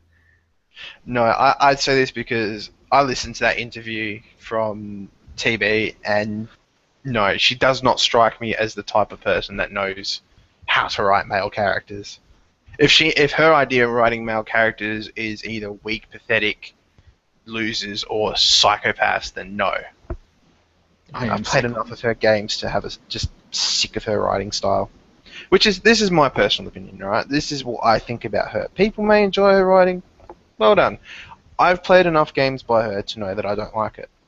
And I'm not gonna. This is a AAA release. It's gonna be $90 here in Australia. I'm not paying $90 for it. End the story. Yeah, Fair that's enough. the. Just That's wait the for other. 2-com's review of it. There you go. This is another thing that I It's want to like talk yeah, about. like this year, there's very few games I'm looking forward to, mostly because I'm not. I mean, none of them. Some of them would look enticing if they were $20, but not if they're $60. Not if they're. Yeah. You know, There's a lot of games that could benefit from lower pricing, obviously. Like Alien Isolation, I only bought it because it was $30. I was like, yep, that's a fair price. but yeah, There's something and I mean, I that's a good game for that amount of money. That's a steal. So. Yeah, it's that game's good. All right, I'll give it. Alien Isolation it did what what Colonial Marines should have been. Good game for the year. Like definitely a game of the year contender for a lot of people. But yeah, on the topic of writing female characters though, have you guys seen that Galbrush Threepwood theory that someone posted on YouTube? I did. It On was a actually YouTube kind comment? of Yeah. out. That right there is exactly why I believe that we don't have good female characters. Because every feminist writer that writes a female character does not write a character with human weakness built into it. It's always artificial. It's always something that doesn't make sense for a female character to have. Like they also write these female characters using male power fantasies. And anytime you want to write a female character that is a pervert or a drunk or an alcoholic or something with these negative qualities, you get shouted down. And that's why I believe we don't have good female characters and why they complain so much. Is because these people won't allow others to write them this way. They have to be written a certain way, otherwise it's unacceptable. But for any male character, he can be written any way that you want and no one bats an eye. Well. And that's the problem I have with her. With Rihanna in particular, because she has this sort of narrow-minded view of what female characters should be. The issue with writing female characters is that so much of the criticism, both not only from a sort of a journalistic view, but just from a more casual view, is based too much off of failed academic theory, and in specific, cultural construct theory. This basic idea that women or men or black people or Asians experience this similar kind of treatment in their communities, which is just not true. And that's what's keeping cliches essentially alive. That and the whole fascination with retro gaming, where back then they couldn't use anything but cliches essentially due to hardware limitations, and so that's what they had to go with, and people are emulating that as well. But the more depressing cause is that people just have this very shallow view of video game characters, and it is causing worser character creation in video games as well as elsewhere. That's the thing of the argument. We're not arguing against women in games. We're not arguing against more diversity. What we are arguing against is bad writing, bad games made in the sake of diversity. What we want is good stuff, like Mass Effect. Like, let's just look at that trilogy. It's like it had a whole assortment of different characters. But when they introduced in Mass Effect 3, I think the gay character, the problem wasn't that he was gay. It was that he was a poorly written character, and he made the whole thing just look like a terrible tokenistic enterprise. Like, I've seen good gay characters in games. Like, I know they can be done.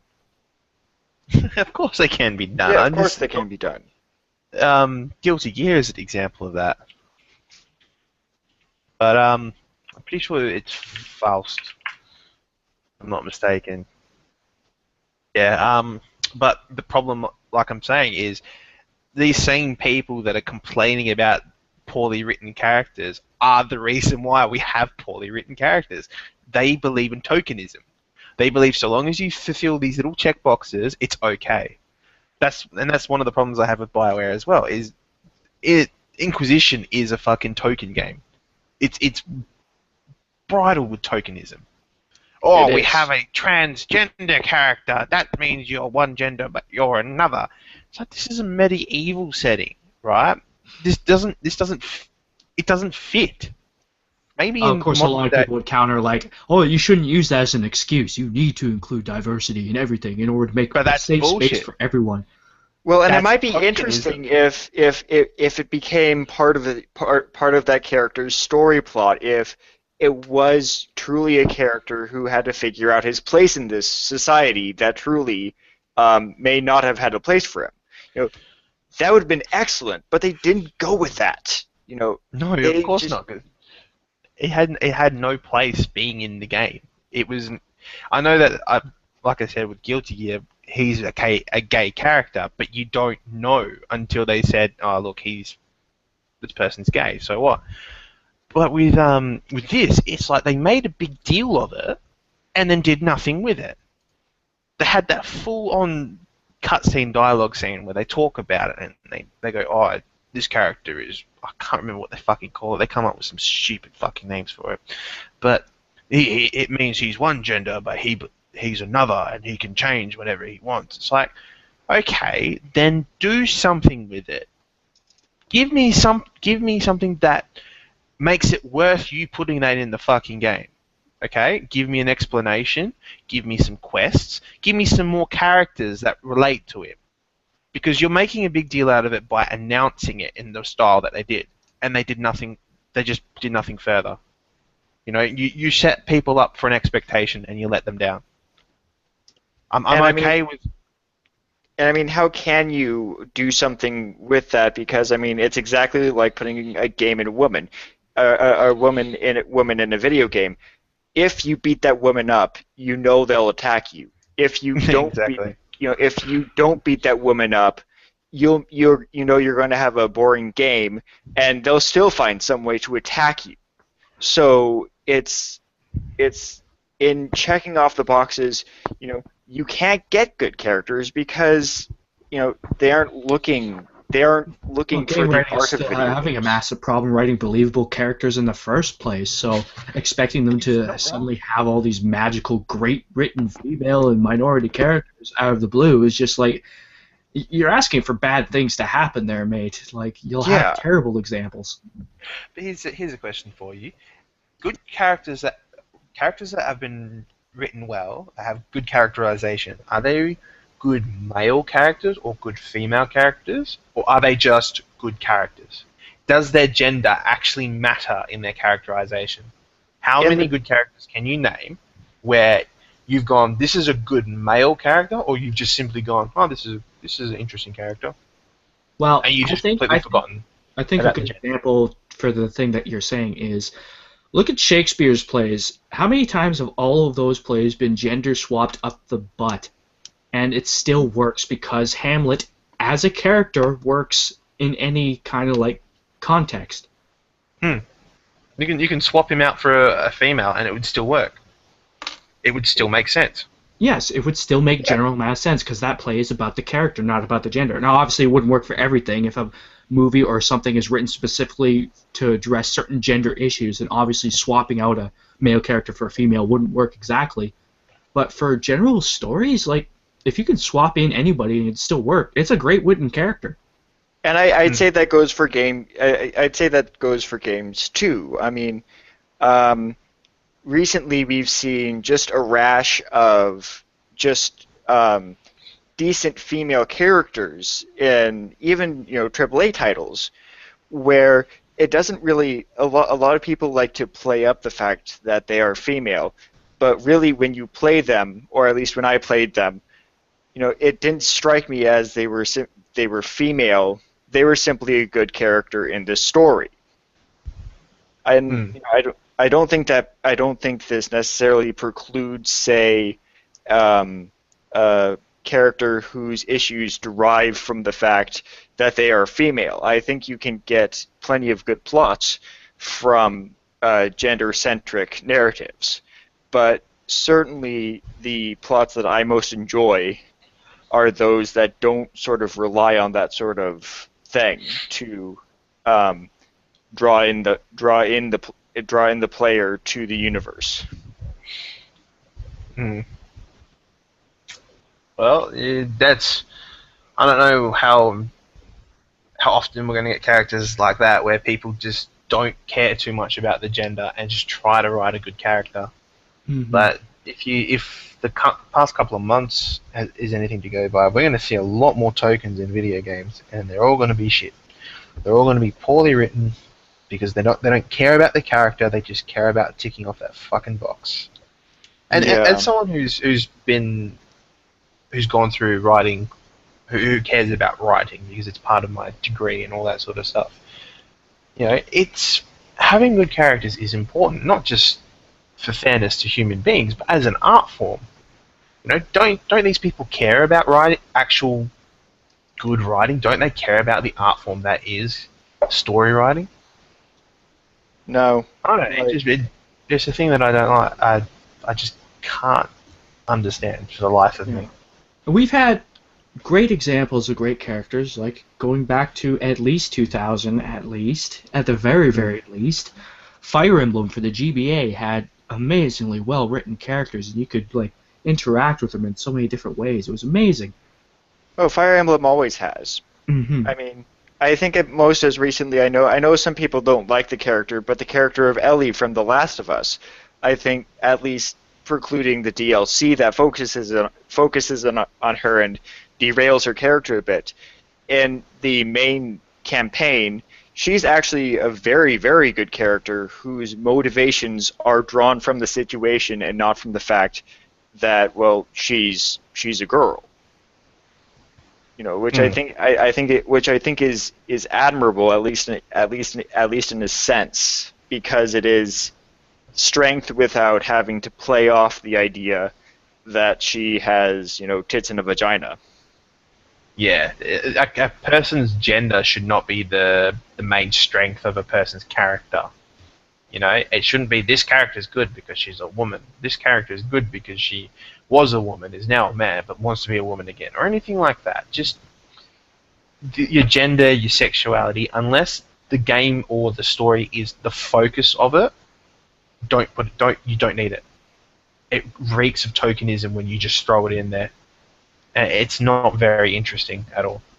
And it's very difficult to pull off. The reason why most of these games fail, the reason why Dragon Age Inquisition feels so much like a token game, is because they don't have effective writing in it. And so you're obviously going to get something that's not of quality with these characters.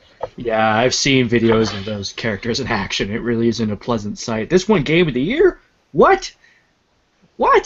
This doesn't make any sense. Do you think when they look back at this in 5 years, they'll be like, yeah, we fucked up. We're sorry. No, they won't. Nope. They'll just move on the recent year. They'll just be like, oh, look at us. We just called this game Game of the Year. They don't care. They honestly don't care. They Well- want. It's like, think of it like this way: the way that they treat video games is like fast food. They only want a fix for the moment that they have that itch, that progressive itch, where they care about the characters for like a microsecond, the diversity, and then once it's over, they don't give a shit anymore. They care about the tokens and how they feel that they're the ones making change because of the things that they're saying, and the video game is the example of their so-called social justice change. You know, but they don't actually care about them as characters. They care about them as political talking points. And more importantly, that social change brings them money. Oh yeah, money. Fucking tons of clickbait money. Wink wink. Yeah. Yeah, It's been a hell of a year. 2014 was a hell of a year for games. It was an interesting year, full of lots of controversies and all that sorts of things. Mm-hmm. Ben Kuchera, we all confirmed, is a prick. As No, if we needed to confirm this. Yeah, it's been confirmed for fucking years, man. When he left Kotaku, people were like, "Are you fucking serious, Polygon?" But then you sort of saw the who Polygon keeps as writers, and it's like, Ben, you'll fit right in with the other dickheads. Have fun. Oh my god. Hopefully this year, in the next couple months, we see some progress made. Because we do have the FBI investigation that apparently is going on. We do have FTC investigations happening. We do have a lot of forces moving in lots of different directions. We can't predict the outcomes of that. But Gamergate, all I'll say is we've reached the point where even if we don't win, we won't lose. We're entrenched enough where they can't deny that we've made some progress. And they admit that we've made some early victories too. That's what's funny about this whole thing to me. I love how they try to downplay Gamergate at every fucking turn. Gamergate is dead. Gamergate's been left in 2014. Blah blah blah blah blah. It's like they're trying to downplay the fact that all these changes are directly affecting them. Like the FTC changes has pissed off a lot of people. You can tell. Because before they never had to disclose this shit. And now they've had to have departments that take care of this stuff, and now the threat of the FBI is a pretty credible one, man. Like, if you know anything about federal investigations, they take time. They take a lot of time because they like to be thorough. They're not always thorough. Like sometimes they fuck up, but they take a long time to gather information, so to speak. And when it comes to Mike Cernovich, considering who he is and what he's done, I'm trusting his word, but I'm not putting it on a pedestal and going, this is exactly what's going to happen. You know, like when he's the whole, someone had a hard drive repossessed that had incriminating information, and the FBI know about certain anti-figures who are actually under investigation for sending themselves death threats. I'm not surprised by any of that sort of shit. I trust his word up to a point, but I still trust it a lot more than anybody else's. You know, Well, all these things that are happening are huge, but you've got to just keep that little grain of salt with you. The don't thoughtful get too salt. Ah! Well, and I mean, we've already done what I think we've set out to initially do. We have a full community now that's full of people who are going to warn each other when shit happens in the industry.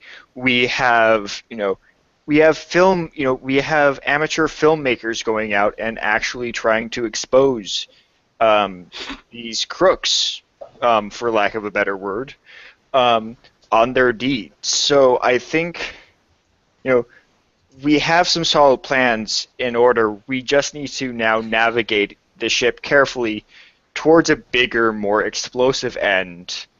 And I mean explosive in the sense of doing basically as much damage as we can without damaging ourselves. I don't like to use the word damage because the people doing damage are the journos, or bloggers, sorry. I'm not going to call them journos. It's insulting to people that care about journalistic integrity. They are bloggers. Because I was looking at the American journalistic institutes, they have this little blurb of this little how-to journalism. If you look up all the tenets of what they consider journalism, these bloggers do not follow them. You know, that minimizing harm is priority for a journalist. If you have information that's going to directly harm someone that doesn't deserve it, or not necessarily deserve it, but isn't a result of their actions, then you don't post it. Right? Also, disclosing personal relationships, the wall, all these things are important for journalists. If you don't follow them, then you can't consider yourself a journalist. And the most important thing is the content of what you're reporting. If it's not something that required you to dig for it, if it's not something that anybody else could have talked about or just figured out for themselves, then you're not actually being a journalist. You are really just being a blogger. Because these people copy-paste their shit from press kits that they get. Publishers give Kotaku and all their press kits, and all they do is control-paste that shit. Could you consider that journalism? Like, would you really consider that journalism? There's obviously a lot of different things that are going into this. It's a more complicated issue than we're making it out to be. Obviously. Like, we try to simplify it because we're all idiots. But all I gotta say is the difference. You can look at film. Let's just look at the film industry. It was a broad scope kind of like thing. You have the PR campaign of the studios, like jacking the hype up for these things, but they're always separate from the film enthusiasts, kind of like reporting and stuff. It's like, sure, they'll go like, oh, this film can report is doing something innovative with this, but it's not the same hype machine. But with games journalism, what we're seeing is that hype machine being intermingled with the enthusiast and the journalistic stuff. And it's disgraceful. Yeah. I just want to correct myself. The character from Guilty Gear that I was talking about is Venom. I thought it might have been him, but yes. And also, don't forget Bridget, who's a cross-dressing little boy. But, continue. I just wanted to correct myself because I was wrong. Yeah, well, at least you correct yourself, unlike some. I know. Unlike some people, you know. I wanted to be accurate because I couldn't remember which one it was, and I don't want people to go, "Oh, you're wrong about this." I probably was. I was at the time, actually. But yes, there you go. Are there any other games that you're looking forward to in 2015 before we wrap up? No. No? Witcher 3, maybe? What the fuck? I have not read the list of what's supposed to be coming up. Oh my god. Well, maybe that says something. Batman, maybe we're so burned of this year of gaming that we just aren't looking forward to anything anymore. Well, I mean, I guess there's Batman. Batman looks pretty good. Batman always looks good. Which Batman game is it? Arkham Knight. The Arkham Knight. Yeah. But then again, the last couple games have just been complete boring retreads of Arkham City. So. Oh, Grand Theft Auto 5 maybe then? Say what, mate? Grand Theft Auto 5 on PC. Oh yeah, if you can buy it. Yeah. Ah! What do you mean? I can buy it. Oh no, it's coming out. It's looking good. I could say I could be looking forward to GTA 5, at least the Let's Play videos of it. Mm-hmm. Yeah, I have the Grand Theft Auto 5 for the 360. I want to play a bit of it tonight before I go to bed because I saw Aaron Single's recent video on it, and yeah. Oh, see, I unsubscribed from his channel right as he hit the talking point about the women thing. Who's this? Aaron Single. Signal. He makes a few good videos. Like, he has a good amount of opinions, but Yep. I think he's also from San Francisco or something. It's clear. It's clear where he's from. He was the one that Total Biscuit wrote that that really long comment about, wasn't he? About 3 weeks ago? No, that was Dan Aaron, Olsen, wasn't it? Oh, Dan Olsen. That was an Aaron Signal. Fair enough. Yeah, Dan Olsen, like, I watched one of his videos once, and I was like, okay, you're basically saying a lot of words that could basically all mean just one thing, you know? You don't have to treat us like we're fucking babies here.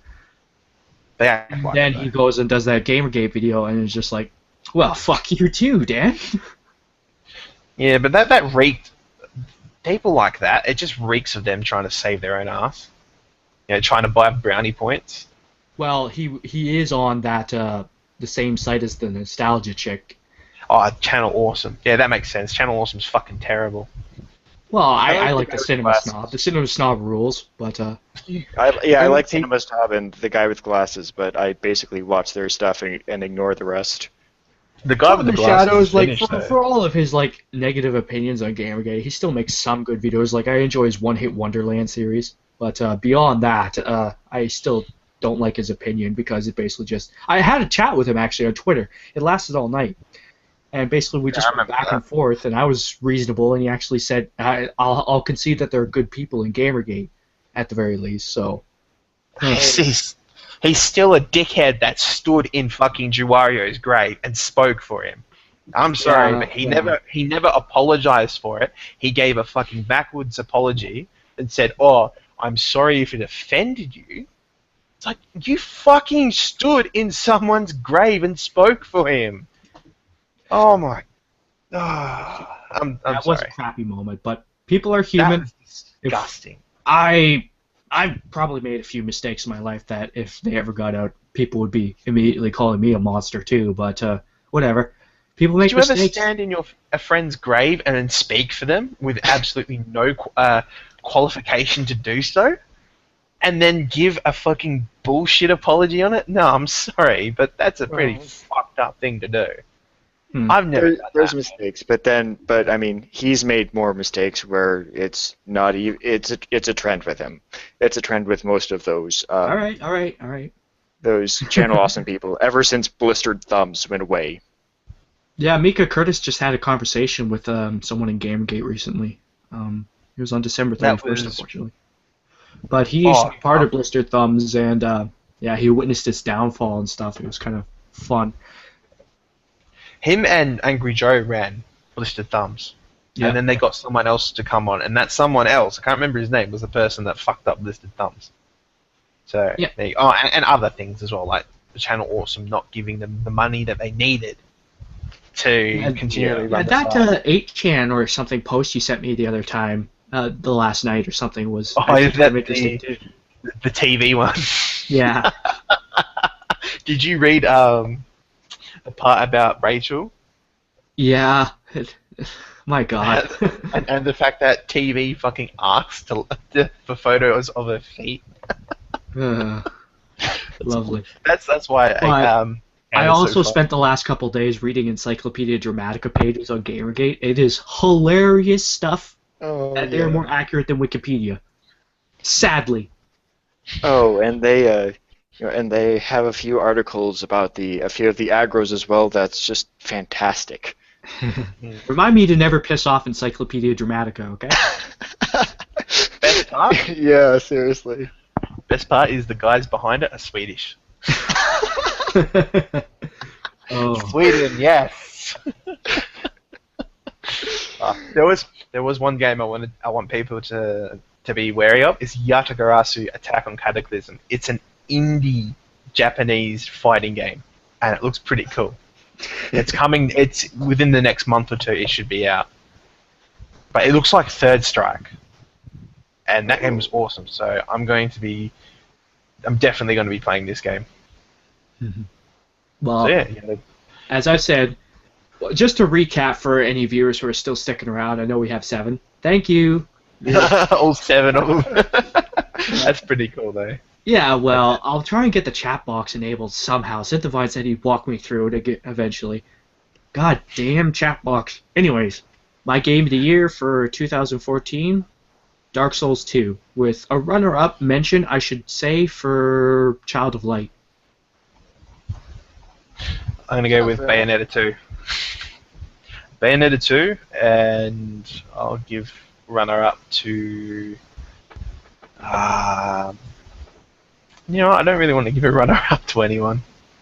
I think Bayonetta 2 was just far and above beyond better than anything that I played this year, that came out this year. Fair enough. I mean, maybe Wolfenstein. Bayonetta 2 and Wolfenstein. Yeah, I'm going to have to go with Wolfenstein as the runner-up and Shovel Knight, I guess, as the best game I've played, produced in 2014, played in 2014.